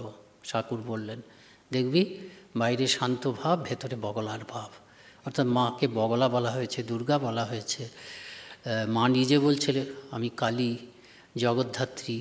এই যে বলছেন এরা প্রত্যেকে একই, এই জন্য কি বলছেন সেটা নয়, সেটা হচ্ছে কি এরা প্রত্যেকেই হচ্ছেন সেই ষোড়শী বা শ্রীবিদ্যা, সেই যে ঘনীভূত আদ্যাশক্তি, তার এক একটা অংশ। কাজেই উনি বলছেন সেখানে যে এই শ্রীমা শারদা অবতার যখন আসেন তখনই শক্তি আসবে, শক্তির অবতার, ভগবানের অবতার, ভগবতী, রাম, সীতা, এইসব, শ্রীকৃষ্ণ, রাধারানী, চৈতন্যদেব, বিষ্ণুপ্রিয়া। কাজে মা এসছেন, ঠাকুর এসছেন, শক্তি এসছেন শারদা দেবী রূপে। কিন্তু আদ্যাশক্তির অবতরণ, আদ্যাশক্তির প্রকাশ, যে আদ্যাশক্তির এত বিশেষ অবতরণ, এত শক্তিসম্পন্ন অবতরণ এর আগে আর কখনো হয়নি। ওই যে আমরা বলি, স্বামীজি বলছেন মাই হচ্ছে ঠাকুরের শক্তি। তা স্বামীজি দেখবেন হিন্দু ধর্ম শ্রীরামকৃষ্ণ প্রবন্ধে বলছেন যে ভারতবর্ষকে ভগবান মরতে দেবেন না পৃথিবীর স্বার্থে। পরেও বলছেন শেয়াল ইন্ডিয়া ডাই ইত্যাদি ইত্যাদি। যদি ভারত মরে যায় সারা পৃথিবীর থেকে ধর্ম লোপ পাবে, সমস্ত মানবিক আদর্শ লোপ পাবে। Such a thing can never be, এরকম কখনোই হবে না। জগতের জন্য ভগবান কখনো দুর্দিন লিখবেন না এরকম। সেই জন্য জগতের প্রয়োজনে, ভারতের প্রয়োজনে ভারতকে ভগবান বাঁচিয়ে রাখবেন। তাই হিন্দু ধর্ম শ্রীরামকৃষ্ণ প্রবন্ধে স্বামীজি সেই কথাটা বলছেন যে বারবার ধরে দেখা যাচ্ছে এই দেশটা মূর্ছাপন্ন হয়েছে, কিন্তু দেখা যাচ্ছে বারবার ধরে ভগবান এসছেন, তার শক্তি আগের থেকেও বেশি করেছেন, প্রকাশিত করেছেন, দেশটা বেঁচেছে। কিন্তু এইবার যে অধঃপতন হয়েছিল, পূর্ব যুগের অধঃপতনের সঙ্গে এটা হচ্ছে সমুদ্রের তুলনায় গোষ্পদের মতন। সমুদ্রের তুলনায় গোষ্পদের মতন কেন বলছেন? যে এই সময় গোটা দেশটা তারা নিজের আত্মবিশ্বাসের অভাবকে স্বামীজি আত্মহত্যার মতন বলেছেন। তা গোটা দেশটা এই আত্মবিশ্বাসের অভাবে যেন সমষ্টিগতভাবে আত্মহত্যা করতে বসেছিল। এরা মনে করছিল ইংরেজদের আমাদের শিখিয়েছে, আমরা ওদের কথা বিশ্বাস করে আমাদের শিক্ষিত চিন্তাশীল মানুষ ভাবতে শুরু করেছিলাম যে আমাদের সভ্যতাটা যেন আজকের থেকে শুরু হলো। আমাদের এই যে কয়েক হাজার বছরের পুরনো সভ্যতা সেটা শূন্য। এই সাদা চামড়ার মানুষদের সঙ্গে আমাদের এখন হাঁটি হাঁটি পা করে এগিয়ে সভ্য হতে হবে। এই যে ব্যাপক আত্ম অমর্যাদা, আত্ম অশ্রদ্ধা, এটাকেই স্বামীজি বলছেন একদম সমুদ্রের মতন বিরাট বিশাল অধঃপতন। সেই জন্য ওই একই ভগবান, তাকে এবার শক্তি আনতে হয়েছে সর্বাধিক বেশি, ওই শ্রী মা। আদ্যাশক্তির অবতরণ এবার সমধিক পরিপূর্ণ আদ্যাশক্তির অবতরণ। শ্রী মাই হচ্ছে সেই শক্তি, শ্রীরামকৃষ্ণের শক্তি। সেই শক্তি দিয়ে অবতার কাজ করেছেন, শক্তির দিক থেকে অবতার, সেই জন্য অবতার বরিষ্ঠ হয়েছে। এখন ইষ্টপত্রা মা কবে জানলেন, ঠাকুর কবে জানলেন? ষোড়শী পুজো যখন হয়ে গেল। শারদানন্দজি বলছেন যে তার কাছ থেকে আমরা জানতে পেরেছি অবতার কিন্তু জানতে পারেন না প্রথম থেকে যে তিনি অবতার। তিনি নিজেই ইচ্ছা করে নিজের উপরে একটা অপূর্ণতা সৃষ্টি করেন। তিনি তার জীবনটা শুরু করেন সাধক হিসাবে, কিন্তু কোনোদিনই তিনি সাধক নন। যাকে লাভ করার জন্য মানুষ সাধক হয় এবং যাকে লাভ করে সাধক সিদ্ধ হয়, তিনি চিরকাল হচ্ছেন সেই সাধ্য বস্তু, অর্থাৎ ওই পরম লক্ষ্য ভগবান। কিন্তু ভগবান যেন নিজের উপর একটা প্রোগ্রামিং করে প্রথম থেকেই ভুলে যান। ভুলে যাওয়ার ফলে কি হয়? তিনি নানা রকম সাধনা করেন, এটা আমাদের কল্যাণের জন্য, তার কোনো সাধন ভজনের প্রয়োজন নেই। তিনি ভুলে যান, ভুলে না গেলে তার সাধনাটা জেনুইন হবে না। তিনি সাধন ভজন করেন, ওই রকম কাঁদেন মাটিতে মুখ ঘষে। চৈতন্যদেব সম্বন্ধে যেমন বলা হচ্ছে, হরি হয়েও বলছে হরি, স্বয়ং হরি, কিন্তু হরি হরি বলে কাঁদছেন। এই যে জেনুইন কাঁদছেন, এই যে জেনুইন তপস্যা করছেন, যে স্বয়ং সাধ্যবস্তু হওয়ার সত্ত্বেও সাধক হিসাবে বা সিদ্ধ হিসাবে এগোচ্ছেন, এর ফলে কি হয়, আমাদের জন্য নতুন নতুন সাধনার সৃষ্টি হয়। তো সব সাধনা হলো, ষোড়শী পুজো হলো, তারপরে যে জগজ্জননী তাকে প্রথমে জানিয়ে দিলেন, এইবার বুঝতে পারলেন যে তার মুক্তি নেই, অর্থাৎ তিনি অবতার। তারপরে এই অবতারের কি ইষ্টপদ বা মিশন, সেইটা তিনি জানতে পারলেন। এতদিন ভেবেছিলেন সাধারণ সাধকের মতন ওই ধর্মকেন্দ্রিক অভ্যুদয় এবং ধর্মকে ভিত্তি করে নিঃশ্রেয়স, এটা সমস্ত সাধক বোঝে, সমস্ত ধর্মপ্রাণ মানুষ বোঝে যে এটা ইষ্টপদ। কিন্তু অবতারের ইষ্টপদ, এই যুগাবতারের ইষ্টপদ, তার কি, তার যে ইষ্টপদ নিজে অভ্যুদয় নিঃশ্রেয়সের জন্য নয়, সারা পৃথিবীর মানুষের কাছে এই অভ্যুদয় এবং নিঃশ্রেয়সের বাণী যুগোপযোগীভাবে কোন পদ্ধতিতে তারা এগোবে সেইটা নিয়ে যাওয়াটা হচ্ছে অবতারের ইষ্টপদ। এবং তিনি ওই ইষ্টপদ সম্বন্ধে সচেতন হলেন এবং অনেকগুলো তার হলো, যেমন কর্মযোগ অবলম্বন করে এবার মানুষ এগোবে, এগুলো ভালো হবে ইত্যাদি ইত্যাদি। তার মধ্যে সর্বপ্রধান যেটা হচ্ছে সেটা হচ্ছে জগন্মাতার হাতের যন্ত্রস্বরূপ হয়ে তার জীবনে যেসব উদার ভাব তিনি উপলব্ধি করেছেন, সেই উদার ভাবের ধারক স্বরূপ একটা নবীন সম্প্রদায় তাকে প্রতিষ্ঠা করতে হবে। এই নবীন সম্প্রদায় হচ্ছে আজকের রামকৃষ্ণ সংঘ। রামকৃষ্ণ সংঘ নামটা নিশ্চয়ই দেননি, কিন্তু তিনি হচ্ছেন, এই হচ্ছে তার প্রধান ইষ্টপদ। এবং মা যখন বললেন যে এই ইষ্টপথে সাহায্য করব, তখন এই গোটা ইষ্টপত্রেরই পেছনে মা সবসময় সহায়তা করেছেন। কে জানে মা বুঝতে পেরেছিলেন কি ঠাকুরের ইষ্টপথের কথা প্রথম থেকেই, কেননা জগন্মাতা তো তেরেই, জগন্মাতার কাছে শক্তি নিয়েই তো অবতার সমস্ত সাধনা করছেন। তা যাই হোক, এই ইষ্টপথের সাহায্যটা মা কীভাবে করেছেন, প্রথম কথা হচ্ছে তিনি ঠাকুরের যে সাধনা, ঠাকুরের যে ইষ্টপথ এগোচ্ছেন সেই সাধনার ব্যাপারে সম্পূর্ণ সহায়তা করে। সম্পূর্ণভাবে ঠাকুর সন্ন্যাসী, তিনিও সন্ন্যাসিনীর জীবনযাপন করছেন ঠাকুরের কাছে থেকেই, সম্পূর্ণভাবে ঠাকুরকে মদত করছেন। আর ঠাকুরের দেবতনুটিকে রক্ষা করছেন শ্রীরামকৃষ্ণ। অর্থাৎ যা করলে জগতে যে শ্রীরামকৃষ্ণের দরকার আছে, সেই শ্রীরামকৃষ্ণ সত্যি সত্যিই সেই শ্রীরামকৃষ্ণ হয়ে উঠতে পারবে, মা সব ব্যাপারে সে ব্যাপারে সহায়তা করেছেন, ইষ্টপথের সাহায্য। তার দেবতনুটাকে কিভাবে রক্ষা করেছেন আমরা জানি, যে খাওয়ার সময় মায়ের ঠাকুরের সমস্যা হচ্ছে যে কখন কি হবে, তিনি সমাধিস্থ হয়ে পড়বেন আর খাবারটা পড়ে থাকবে। তা মা কি করতেন, নানা রকম গল্প করতেন। এই গল্প করাটা এবং কি গল্প করছেন এটি ইম্পর্টেন্ট। এই করে করে ঠাকুরের মনটাকে নামিয়ে রাখতেন। এই যোগিন মা বলছেন একমাত্র মাই পারতেন খাওয়ার সময় ঠাকুরের সমাধিটাকে আটকে রাখার জন্য। এভাবে প্রতিদিন এভাবে খাওয়াতেন, একবারে সন্তানের মতন। মা একবার বলেছেন, ঠাকুরকে আমি সন্তানভাবে দেখি, এরকম বলেছেন। আবার একসময় বাবা বলেছেন, হৃদয় খুব কৌতুক করে, তুমি মামাকে বাবা বললে, তখন মা একটু অপ্রতিভ না হয় বলছেন, কি তিনি বাবা, তিনি পিতা, তিনি সব কিছু, ভাই বোন সব কিছু। তা যাই হোক, একবারে সন্তানের মতন। আবার মাঝে মাঝে ভাতটাকে চেপে চেপে, বেশি ভাত খেতে হবে কিন্তু ঠাকুর খেতে পারেন না, খেতে চান না, ভয় পেয়ে যান, সেটা করতে হচ্ছে। কখনো কখনো নির্দোষ মিথ্যা বলেছেন, সেগুলো আপনারা জানেন, যে দুধ খেতে হবে, ফুটিয়ে ফুটিয়ে দুধটাকে ছোট করে খাওয়াচ্ছেন। ঠাকুরের সন্দেহ, কি এত মোটা মোটা স্বর দেখা যাচ্ছে কত। মা প্রথমে বলছে ওইখানকার এক পো, এখানকার এক পো, ঠাকুরের সন্দেহ যাচ্ছে না। আবার বলছেন, মা তখন কপট রাগ বলে, খাবে আবার কত শের কত বলার কি। তারপরে যোগিন মাকে একদিন জিজ্ঞেস করে, যোগিন মানে গোলাপ মা, ঠাকুরের সন্দেহ আছে, জিজ্ঞেস, গোলাপ মা সত্যবাদী, ঠাকুরের কাছে কি করে মিথ্যা কথা বলবেন, সত্যি কথা বলে দিচ্ছেন। আর ঠাকুরের মনটা এমন শক্তিশালী যে সেটা সবসময় শরীরের উপর প্রভাব বিস্তার করে। আমাদের সাধারণ মানুষের শরীর শক্তিশালী হয়, মনটাকে প্রভাবিত করে, সঙ্গে সঙ্গে পেটটা গোলমাল হয়ে গেল। তাই এইভাবে ওই দেবতনুটিকে রক্ষা করেছেন। আবার আদর্শগত দিক থেকেও তিনি ঠাকুরকে রক্ষা করেছেন। লক্ষ্মীনারায়ণ, এটা সে তো ঠাকুরকে দিতে এসেছিলো, ঠাকুর বলে আমি সন্ন্যাসী নিতে পারি না, ওকে দাও। মা কিন্তু নিলেন না। মা ঠিক, ঠাকুর ত্যাগী মানে আমিও ত্যাগী, একদম কি বিচার, কি বুদ্ধি, বলে ওটা তো আমি নিতে পারবো না। ঠাকুর বললেন, হয়তো পরীক্ষাও করলেন, যে আমি তো পারবো না, তুমি নাও না কেন, অনেক খরচ টরচ আছে, নাও। বলে তা নয়, লোকে তোমাকে মানে ত্যাগের জন্য, আর আমি নেওয়া মানে কি, আমি তো তোমার জন্যই খরচ করব, কাজে ওটা তুমি নিতে পারছো না, আমিও নিতে পারছি না, এইভাবে। আর ভাব তনুকে রক্ষা করেছেন, সেই অপূর্ব ঘটনাটা আপনারা জানেন।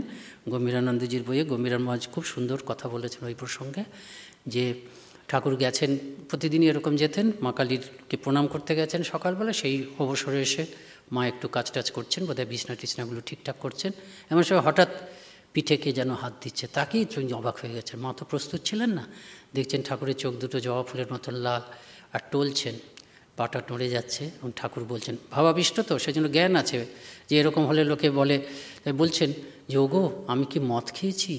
মা চমকে গিয়ে বলছেন, না না না, মদ খাবে কেন? তবে আমি কেন কথা বলতে পারছি না, তবে কেন আমি টলছি?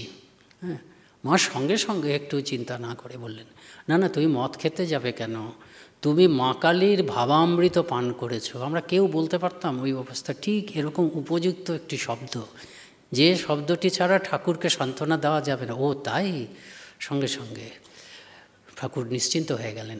এইখানে গম্ভীরানন্দজি মায়ের আশীর্বাদে এমন চমৎকার বই লিখেছেন, এখানে একটা অপূর্ব মন্তব্য করেছেন। তিনি বলছেন যে মানুষের সেবার একটা ধারা আছে, আবার দেবতার পূজারও একটা বিধি আছে, কিন্তু দেবতা যখন মানব হয়ে আসেন, অর্থাৎ অবতার হয়ে আসেন, তখন কিন্তু এই বিধি বা এই ধারাটা কাটে না, কেন সে দেবতা আবার মানব উভয়ই। তখন একমাত্র শ্রী মায়ের মতন দেবী মানবীর পক্ষেই সম্ভব হয় সেই দেবমানবের সমস্ত প্রয়োজন ইত্যাদির কথা বুঝে সব সময় যথোপযুক্ত ব্যবস্থা করা। এইভাবে ঠাকুরের যে মন মানে ভাবতনু, যেটা মানসিক জগৎ, সেটাকেও তিনি করেছেন। আর তারপরে ঠাকুরের যে আদর্শ, এই যে ইষ্টপদ, যেটা সম্প্রদায় যেটা হচ্ছে, সেটাকেও তিনি করেছেন। মানে এই যে সম্প্রদায় যেটা হলো, সেই সম্প্রদায়টাতে মা একই সঙ্গে সংঘ জননী এবং ভক্ত জননী রূপে থাকলেন। সংঘ জননী, একটা পরিবারের যদি পিতা হঠাৎ মারা যায়, তখন যোগ্য এবং দায়িত্ব জ্ঞান সম্পন্ন মাতা যেমন একাধারে পরিবারের মাতা পিতা হয়ে ওঠেন, পিতা এবং মাতার ভূমিকা যেমন একই সঙ্গে একাধারে পালন করেন, এই সংঘের জন্য শ্রীমা তাই হয়ে গেছেন। প্রথম কথা হচ্ছে আধ্যাত্মিক ভর কেন্দ্র, তিনি আধ্যাত্মিকতায় শ্রীরামকৃষ্ণের সমান, একমাত্র তিনি শ্রীরামকৃষ্ণের সমান আধ্যাত্মিক ভর কেন্দ্র। তারপরে এই সংঘটাকে সবসময় তিনি ওই যে 20 সংঘ, স্বামীজি বলছেন যে ঠাকুর চলে গেলেন, আমরা কয়েকটা যুবক উচ্চ আদর্শের কথা বলি, কেউ বিশ্বাস করে না, বিদ্রূপ করে, শুধু তাই না, নানা রকম নির্যাতন করেন। সেই সময় সব সময় তাদের পেছনে ছিলেন মা। স্বামীজি বলছেন একজন শুধু সহানুভূতি দিত, সেইটার উপরে ভর করে আমরা এগোলাম। তার অবস্থা আমাদের থেকেও খারাপ ছিল, তিনি একজন নারী, তিনি শ্রীরামকৃষ্ণের সহধর্মিণী, তা মা এরকম করেছেন। এবং মা যে কোনো জায়গা যাচ্ছেন সেখানে প্রার্থনা করছেন যে ঠাকুর তুমি এলে আর চলে গেলে, তাতে কি সব শেষ হয়ে গেল? তাতে এত কষ্ট করে আসার কি দরকার ছিল? কাশী বৃন্দাবনে দেখেছি কত গাছতলার সাধু আছে, সেরকম তো অভাব নেই। বিভিন্ন জায়গায় দেখেছি সেটা মঠ করে থাকে, এরকম হতে পারে না? তোমার নাম করে আমার ছেলেরা বেরোবে, দুটো অন্যের জন্য ঘুরে ঘুরে বেড়াবে, তা নয়। ওরা সব তোমার নাম এবং ভাব উপদেশ নিয়ে এক জায়গায় একত্রে থাকবে, এবং সংসার তদ্দগ্ধ মানুষ তাদের কাছে এসে জুড়বে। তারপরে ধীরে ধীরে হলো, মা এটা বলছেন। এবং যোগীন মা বলতেন এই মঠটর যা দেখছো সব ওর জন্য, যেখানে দেখেছেন শিলটি নোড়াটি সেখানে মাথা কুটে কুটে এর জন্য প্রার্থনা করেছেন। তা আমরা দেখছি, ধরুন স্বামীজি যে মঠ করলেন, পরে আত্মন মোক্ষার্থম জগদ্ধিতায় আদর্শ করেছেন। মায়ের কথাগুলোর মধ্যেও কিন্তু ওই কথা পরিস্ফুট। এরা সব তোমার নাম এবং ভাব উপদেশ নিয়ে এক জায়গায় থাকবে, অর্থাৎ ওই প্রচলিত সাধন ভজন করবে, জপ ধ্যান, আর সংসার তদ্দগ্ধ মানুষ আসবে, তাদের মধ্যে বিতরণ করবে, তারা জুড়বে। অর্থাৎ একটা হচ্ছে ব্যক্তিগত সাধন ভজন, আরেকটাও সাধন ভজন, কিন্তু তার একটা ওই অন্যের সঙ্গে তার একটা সম্পর্ক থাকবে, জগতের সঙ্গে একটা সম্পর্ক থাকবে। তা এই করেছেন। আর আমরা দেখছি যে ঠাকুর দেহত্যাগের আগে আমরা এটা জানি যে তার আরব্ধ কাজ দুজনকে দিয়ে গেলেন, একটা হচ্ছে স্বামীজিকে, আর একটা হচ্ছে মাকে দিয়ে গেলেন। কিন্তু দুটোর মধ্যে তফাৎ আছে। স্বামীজিকে যে দিয়ে গেলেন, স্বামীজির মধ্যে শক্তি সঞ্চার করলেন, এই তোকে আমি দিলাম, ছুঁয়ে দিলেন, কি যেন একটা প্রবেশ করলো, নিজের আধ্যাত্মিক শক্তি তার মধ্যে সঞ্চার করলেন। স্বামীজির নিজস্ব শক্তি ছিল, উপযুক্ত আধার ছিলেন, কিন্তু শক্তি সঞ্চার করলেন, তার দ্বারা তিনি জগৎ জয় করবেন, এটা ঠাকুর বলছেন। আর মাকে যে দায়িত্ব দিলেন সেটাও কি শক্তি সঞ্চার? মাকে দায়িত্ব দিলেন সেটা শক্তি সঞ্চার নয়, মায়েরই শক্তি, আদ্যাশক্তির শক্তিতেই অবতারের শক্তি। মায়ের ক্ষেত্রে ব্যাপারটা কী হলো, তার মধ্যে যে শক্তিটা আছে সেই শক্তি সম্বন্ধে ঠাকুর তাকে সচেতন করালেন বারবার ধরে। ওই দেবীর বোধন, গম্ভীরানন্দজি ষোড়শী পূজার নাম দিয়েছেন দেবীর বোধন। সত্যি শক্তি ছিল, তাকে যেন মানে অ্যাক্টিভেট করলেন। আমরা মোবাইলের যুগে বুঝতে পারি অ্যাক্টিভেট করাটা, যেন দেবীর বোধন, সেই শক্তির যেন জাগরণ করালেন ষোড়শী পূজা। তারপরে তাকে বারবার ধরে সচেতন করছেন, শুধু কি এ করবে, তোমাকেও করতে হবে, শুধু কি আমার দায়, তোমারও দায়, এ আর কি করেছে, তোমাকে ঢের বেশি করতে হবে। কলকাতার লোকগুলো অন্ধকারে পোকার মতন কিলবিল করছে। কাজে মাকে তার যে শক্তি চিরকাল মায়ের, সেই শক্তিটার সম্বন্ধে মাকে সচেতন করলেন এবং এইগুলো করলেন। আর সংঘের ক্ষেত্রে আমরা এগুলো দেখলাম যে সংঘটাকে মদত করেছেন, উৎসাহ দিয়েছেন, আদর্শের কথা বারবার ধরে মনে করিয়ে দিয়েছেন। ঠাকুরের সম্বন্ধে বলছেন, ওই যে যত মত বলছো ঠিক আছে, কিন্তু মতলব করে করেননি। তার হচ্ছে ত্যাগই ভূষণ, ঈশ্বর ছাড়া কিছু জানতেন না, এই ঈশ্বর লাভ করার জন্য তিনি ছুটে বেরিয়েছেন। তার একটা যেন উপজাত পদার্থ হিসাবে আমরা পেয়েছি এই যত মত ততবাদ। স্বামীজিও ঠিক এক কথা বলছেন, নিবেদিতার করছেন, he did not understand himself, he was that great life, he lived his life and left it for me two interpret. যে তিনি আপন মনে একটা ঈশ্বরকেন্দ্রিক জীবনযাপন মা ঠিক ধরেছেন, আর বারবার ধরে এই সঙ্ঘকে রক্ষা করেছেন। ওই তো দার্শনিক দিকটাকে একদম স্থির করে দিলেন যে অদ্বৈত, তারপর প্র্যাকটিক্যাল দিকেও ইয়ে করেছেন, সেটা আমরা সবাই জানি। লর্ড কারমাইকেল তিনি তুলে দিতে চাইলেন এই ইয়েটা। অনেকে ভাবলো যে যারা বিপ্লবী ছিল তাদেরকে বের করে দিতে হবে। মা কি বললেন, বলে সে কি, ভগবানের নাম করে ঠাকুরকে ভরসা করে যারা এসছে তাদেরকে বের করে দেবে? তারা কেন বিপ্লবে অংশগ্রহণ করে? তারা তো ছেড়ে এসেছে। ঠাকুর সত্যাশ্রয়ী ছিলেন। আমার ছেলেরা বরঞ্চ মঠ মিশন ত্যাগ করে গাছতলায় থাকবে, তা সত্ত্বেও সত্য ভঙ্গ করবেন না। এটা হয়তো আদর্শ, সবসময় উচ্চতম আদর্শ, সেটা মা মনে করিয়ে দিচ্ছেন। সংঘ জননী তো একদম আদর্শটাকে ধরে রেখেছেন, আদর্শটা বারবার ধরে মনে করিয়ে দিচ্ছেন। আবার প্র্যাকটিক্যালি ইনস্ট্রাকশনও দিলেন, সারদানন্দ যে তুমি গিয়ে বড়লাটের সঙ্গে দেখা করো, তাকে বোঝালেই বুঝবে, এবং সত্যি সত্যি সেরকম হলো। তা ঠাকুর বলেছেন জ্ঞান দিতে এসেছেন। জ্ঞান মানে হচ্ছে অদ্বৈত জ্ঞান। আমরা রামকৃষ্ণ আলটিমেটলি অদ্বৈত জ্ঞান। রামকৃষ্ণ মঠ মিশনের ভাব কি, ঠাকুর কী করতে এসেছিলেন বললে এক কথায় আমরা বলে থাকি প্র্যাকটিক্যাল বেদান্ত। ওই যে অদ্বৈত জ্ঞান, সেটা প্রতিদিন কিভাবে ব্যবহার করা যায় সেটা ঠাকুর ঠাকুর, স্বামীজি, মা এর মধ্যে দিয়ে প্রচার করা হলো। প্রচার করাটা কি হলো, জগৎ সত্য আমাদের ভাবটা হচ্ছে, ব্রহ্ম সত্য জগৎ মিথ্যা, আমাদের হচ্ছে ব্রহ্ম সত্য জগৎ সত্য। একই জিনিসকে দুদিক থেকে দেখা। গম্ভীরানন্দ বলছেন যে স্বামীজি ব্রহ্মবাদী ছিলেন, আমরা ব্রহ্মের দিক থেকে দেখছি। এখন ব্রহ্মসত্য জগৎ মিথ্যা যদি বলা হয়, এই অধিকারীর সংখ্যা খুব কম পৃথিবীতে। তার মানে বেদান্তের প্রকৃত অধিকারী খুব কম থাকবে, যে প্রথম থেকেই এই রকম মানসিক জোর নিয়ে প্রতি মুহূর্তে জগৎটাকে মিথ্যা মিথ্যা বলে নেগেট করতে পারবে। সেজন্য আমাদের হচ্ছে কি ব্রহ্ম সত্য জগৎ সত্য। স্বামীজি বলছেন যে আমি আর ঠাকুরের মধ্যে যোগ করেছি ব্রহ্ম সত্য জগৎ সত্য। সেজন্য আমাদের ভাবটা কি, আমরা ভাবটা হচ্ছে সর্বভূতে ব্রহ্মদর্শন করেই শুরু করা। স্বামীজি বলছেন ত্যাগ করবে, তো ত্যাগ কি, তুমি কি এটাকে জগৎটাকে ত্যাগ করে যাবে, প্রিয়জনকে ত্যাগ করে যাবে? তা না, তুমি জগতের জায়গায় সবাইকে ভগবান দেখে, এই দৃষ্টিভঙ্গিটা ত্যাগ করো। জগৎ বুদ্ধি আছে, মানুষ বুদ্ধি আছে, বস্তু বুদ্ধি আছে, সেই জায়গায় ঈশ্বর বুদ্ধি ঈশ্বর বুদ্ধি ঈশ্বর বুদ্ধি আনো। এইটা হচ্ছে কি, এইটা হচ্ছে প্রত্যেকে আমরা যে কোনো মুহূর্ত থেকে আমরা বেদান্তের অধিকারী, আমরা এগোচ্ছি, আমরা প্রজন্মের পর প্রজন্ম গোষ্ঠীবদ্ধভাবে আমরা বেদান্তে এগোচ্ছি। আমাদের একটা জিনিস বলা হয় যে সিদ্ধ পুরুষদের যেটা সাধারণ উপলব্ধি, একদম ন্যাচারাল উপলব্ধি, সাধকের জন্য সেটাই হচ্ছে সাধন। কৃতার্থ লক্ষণানি ইয়ানি তানি সাধনানি। কৃতার্থ পুরুষের যেগুলো স্বাভাবিক লক্ষণ, সিদ্ধ পুরুষদের পৌঁছে যাওয়া লোকদের যেটা স্বাভাবিক লক্ষণ, আমি পৌঁছে যাইনি, আমাকে কি করতে হবে, সাধন ভজন হিসাবে ওটাকে আরোপ করতে হবে।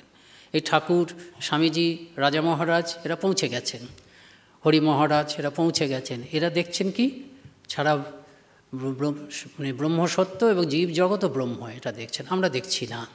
কিন্তু আমাদেরকে ওইটাই সাধন করতে হবে। সেই সাধনই হচ্ছে শিবজ্ঞানে জীবের সেবা। প্রতি মুহূর্তে জীবকে দেখছি, আমি বোঝাচ্ছি জীব নয়, আমি মানুষ ভাবছি, মানুষ নয়, আসলে শিব। ভগবান বোধে সেবা করছি বারবার ধরে, এটাও ধ্যান, বারবার ধরে মনকে বোঝাচ্ছি। ধ্যানের সময় কি করি, শ্রীরামকৃষ্ণ চলে যাচ্ছেন আবার টেনে টেনে আনছি, এটাও তাই। আপনি আমার সামনে আসছেন, অনেকে আসছেন, আমি আপনার সঙ্গে কথা বলছি, ভাবছি মানুষের সঙ্গে কথা বলছি, আমি মনকে বোঝাচ্ছি মানুষ তো নন, এবার শ্রীরামকৃষ্ণ সীমা। এই হচ্ছে ওই ব্রহ্মসত্য জগৎ সত্য, সেটাকে অনুভব করছি। এর থেকেই আসছে কি আমাদের এই সেবা, শিবজ্ঞানী জীবের সেবা, এর থেকেই আসছে ওয়ার্ক ইজ আসছে। যে কাজ করবো সে তো ভগবানের জন্যই কাজ, আপনার জন্য কাজ করছি, লোকে দেখছে আপনার জন্য, আসলে তো আমি ভগবানের জন্য করছি। এইভাবে আমরা এগোবো, এটাই হচ্ছে ব্যবহারিক বেদান্ত। এবং এই ব্যবহারিক বেদান্ত এ হচ্ছে কি ভালোবাসা। মা হচ্ছে এই ব্যবহারিক বেদান্ত। মায়ের সম্বন্ধে বলা হয় যে ব্যবহারিক বেদান্তেরও ব্যবহারিক রূপ। মা যদি না আসতেন তাহলে কী হতো? ব্যবহারিক বেদান্ত একটা খুব সুন্দর তত্ত্ব, কিন্তু আমরা বলতাম ঠাকুর সন্ন্যাসী ছিলেন, স্বামীজি সন্ন্যাসী, এটা যতই বড় হোক, এটার বোধহয় সন্ন্যাসী না হলে পারা যাবে না। এবং সন্ন্যাসীর সঙ্গে সবসময় অত্যন্ত মুষ্টিমেয় থাকবে সারা পৃথিবীর তুলনায়।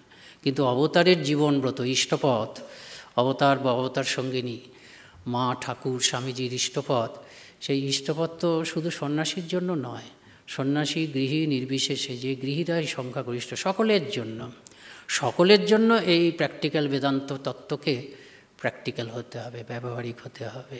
সেক্ষেত্রে মা আদর্শ।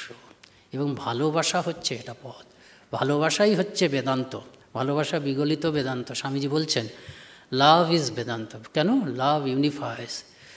এই জন্য লাভটা, ভালোবাসার দ্বারা আমরা একাত্ম হই, কাজে ভালোবাসা। শ্রী মা ঠাকুর বলেছেন জ্ঞান দিতে এসেছেন। জ্ঞান দিতে এসেছে মানে অদ্বৈত জ্ঞান দিতে এসছে, ওই বেদান্তের জ্ঞান দিতে এসছে, অদ্বৈত জ্ঞান, ব্রহ্মজ্ঞান, ভগবত জ্ঞান দিতে এসছেন।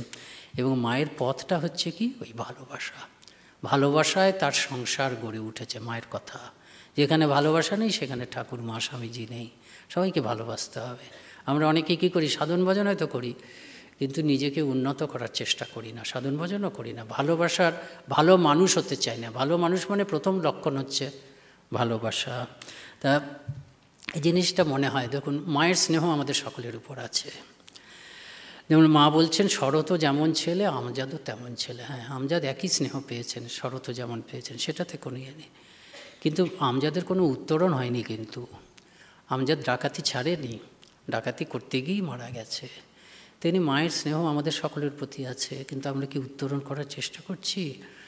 মা এসব কথা বলে গেছেন যে সবসময় জানবে পেছনে মা আছেন, কেউ না থাক মা আছেন, বিধির সাধ্য নেই আমার সন্তানকে কোনো ক্ষতি করে, এগুলো সব আছে। কিন্তু সাধন ভজনের কথা মা বলছেন, এটা আমরা যেন মায়ের এই অপার স্নেহ একদম নিশ্চিত হয়ে আছে যে স্নেহ, সেই স্নেহটার যেন মানে সব থেকে ভালো ব্যবহার করি। মা ওই মাকু টাকু ওরা তো মাকে চিনত না অতটা। মা একদিন বলছেন কি করে কাটাচ্ছিস, একটু অধৈর্য হয়েছেন, জীবনটা যে কিনে নিয়ে যেতে পারতি, এই কথাটা বলছেন, জীবনটা যে কিনে নিয়ে যেতে পারতি। তা আমাদেরও তাই, মা এমন উপকরণ করেছেন আমরা প্রত্যেকে জীবনটা কিনে নিয়ে যেতে পারি। কিনে নিয়ে যেতে পারি মানে আমরা এগোতে পারি। কাজে মা কিন্তু সাধন ভজনের কথা বলছেন। মা এরকম কড়াকভাবে বলছেন, সাধন ভজন না করলে তোমারই হবে, আমার কি, এরকম বলছেন। মায়ের কাছে একজন বলছেন যে তুমি তো সবই করে দিতে পারো। বলে হ্যাঁ আমি পারি, আমি এক্ষুনি মুক্তি দিয়ে দিতে পারি। কিন্তু কি জানো, আমি যদি মুক্তি দিয়ে দিই তাহলে হয়তো 4-5-6 জনের মুক্তি দেওয়ার পরে আমার শরীর চলে যাবে। আপামর জনসাধারণের ওই আমার যে ঠাকুরের যে ইষ্টপথ সকলের জন্য, সেইটা কিন্তু করা হবে না, এই একটা বলছেন।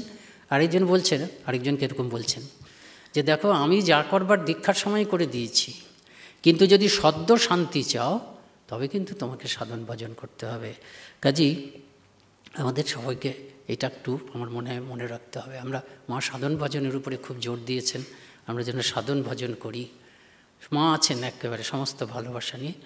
ওই বলছেন বিশেষ করে জপের উপরে খুব জোর দিয়েছেন, আর ভালোবাসার উপর, যে ঘড়ির কাঁটার মতন জপ করো। জপ ধ্যান সবই, যে টিকটিক করে ঘড়ির কাঁটা নড়ছে, শব্দ হচ্ছে। দিনের বেলায় শোনা যায় না, রাত্রিবেলায় যখন সব নিস্তব্ধ হয়ে গেল তখন দেখা যাচ্ছে ঘড়ির কাঁটার শব্দ হচ্ছে। ঘড়ির কাঁটা তখন থেকে চলতে শুরু করেনি, সারাক্ষণ চলছে। তিনি বলছে জপাত সিদ্ধি জপ। এবং জপ কি বলছে, এইসব মন্ত্রগুলো এগুলো হচ্ছে সিদ্ধ মন্ত্র, এই ঠাকুরের কাছ থেকে পেয়েছি সিদ্ধ মন্ত্র। একজনকে বটগাছের ছোট্ট বীজ দেখাচ্ছে, বলে ওই তো হয়, এই ছোট্ট বীজ থেকেই বড় বটগাছ যেমন হয়েছে তেমনি মন্ত্রও কতটুকু, বীজ মন্ত্র কতটুকু, সেখান থেকেই সব কিছু আধ্যাত্মিকতার মহিরুত হয়। সেজন্য এই শ্রদ্ধা, ভক্তি, বিশ্বাস নিয়ে ওই আত্মনমোক্ষার্থম জগদ্ধিতায়, আত্মনমোক্ষার্থম প্রচলিত সাধনা, জপ, ধ্যান, ভজন, তীর্থযাত্রা, সেগুলো আমরা করব। আর ভালোবাসা রাখতে হবে, এটা ভালোবাসাই বেদান্ত। এই দুটো যদি আমরা করি, সবাইকে করতে হবে, সাধু গৃহী সবাইকে করতে হবে। এবং মা শুধুমাত্র গৃহীদের আদর্শ নয় বা শুধুমাত্র নারীদের আদর্শ নন, গৃহী নারী নির্বিশেষে, গৃহী নির্বিশেষে, সাধু নির্বিশেষে, নারী নির্বিশেষে, নারী পুরুষ নির্বিশেষে সকলের আদর্শ। এবং মায়ের দৈনন্দিন জীবনটা, ব্যবহার, লোক ব্যবহার, কাউকে একটু আঘাত করছেন না। টক আম দিয়েছে, সবাই মুখে হাত দিয়ে বলছে কী টক, কী টক। মা কী বলছে, যে এনেছে তার মুখটা শুকিয়ে যাচ্ছে। মা খেয়ে বললেন না, এ তো বেশ ভালো, টক টক নাম। বাংলাতে তাই হয় তো, দুবার ব্যবহার করলে জোর কমে যায়। হ্যাঁ, জ্বর আর জ্বরের মধ্যে তফাৎ আছে। তাই এ তো বেশ ভালো, টক টক আম, সুন্দর আম, এরকম। মা কাউকে ইয়ে করছে না। কেউ ওই কি যেন ভাবিনী মাসিনাকে সে বোকার মতন কথা বলে ফেলেছে। ভাবিনী মাসির সঙ্গে ঠাকুরের বিয়ের কথা হয়েছিল, তখন পাগল বলে কেউ বিয়ে দেয়নি। তারপর ভাবিনী মাসি তো ওখানে কারোর সঙ্গে বিয়েটি হয়েছে। তারপর দেখছেন মায়ের কাছে কত জিনিস আসে, লোভ হয়েছে সাধারণ। একদিন সকলের সামনে বলে ফেলেছে যে সে তখন পাগল বলে বিয়ে দিলে না, দিলে তো এইগুলো সব আমারই হতো। সবাই হো হো করে হেসে উঠেছেন। কিন্তু মায়ের তো সকলের সন্তান, মা ওরকম হাসতে পারেন না, বিদ্রুপ করতে পারেন না। মা বিদ্রুপ হেসে বলছে, তা তোর যখন যা লাগবে নে না, কেন আমার কাছ থেকে নে না। তাই হচ্ছে মা। আমরা যেন, মা তো আছেনই, কিন্তু আমরা সবাই যেন আমাদের গুরুদেব বা যা বলেছেন সাধন ভজনটা করি, আর ওদিকটাও খেয়াল রাখতে হবে, মানুষের প্রতি যেন ভালোবাসা থাকে। এই হচ্ছে বেদান্ত। মা বলছেন এরকমভাবে যদি সাধন ভজন চলে তাহলে কি দেখব, ওই বেদান্তের কথা বলছে, তোমার মাঝে যিনি, তুমি দেখবে দুলে বাগদি নিচু জাতি সবার মাঝে তিনি, সর্বভূতে এক দেশ। মা তো তাই বলছেন, ব্রহ্মাণ্ড জুড়ে সকলেই আমার সন্তান। এই হচ্ছে অদ্বৈত বেদান্ত। ব্রহ্ম না বলে সন্তান বলছেন। 36 কোথায়, সব যে আমার। তার শেষ উপদেশটাও তো তাই, কেউ পর নয় মা জগৎ। এই হচ্ছে ব্যবহারিক বেদান্তের ব্যবহারিক প্রয়োগ। এই সাধন ভজন এবং ভালোবাসা দিয়ে আমাদের এই ব্যবহারিক বেদান্তটাকে সারা পৃথিবীর মানুষকেই আচরণ করতে হবে। নমস্কার।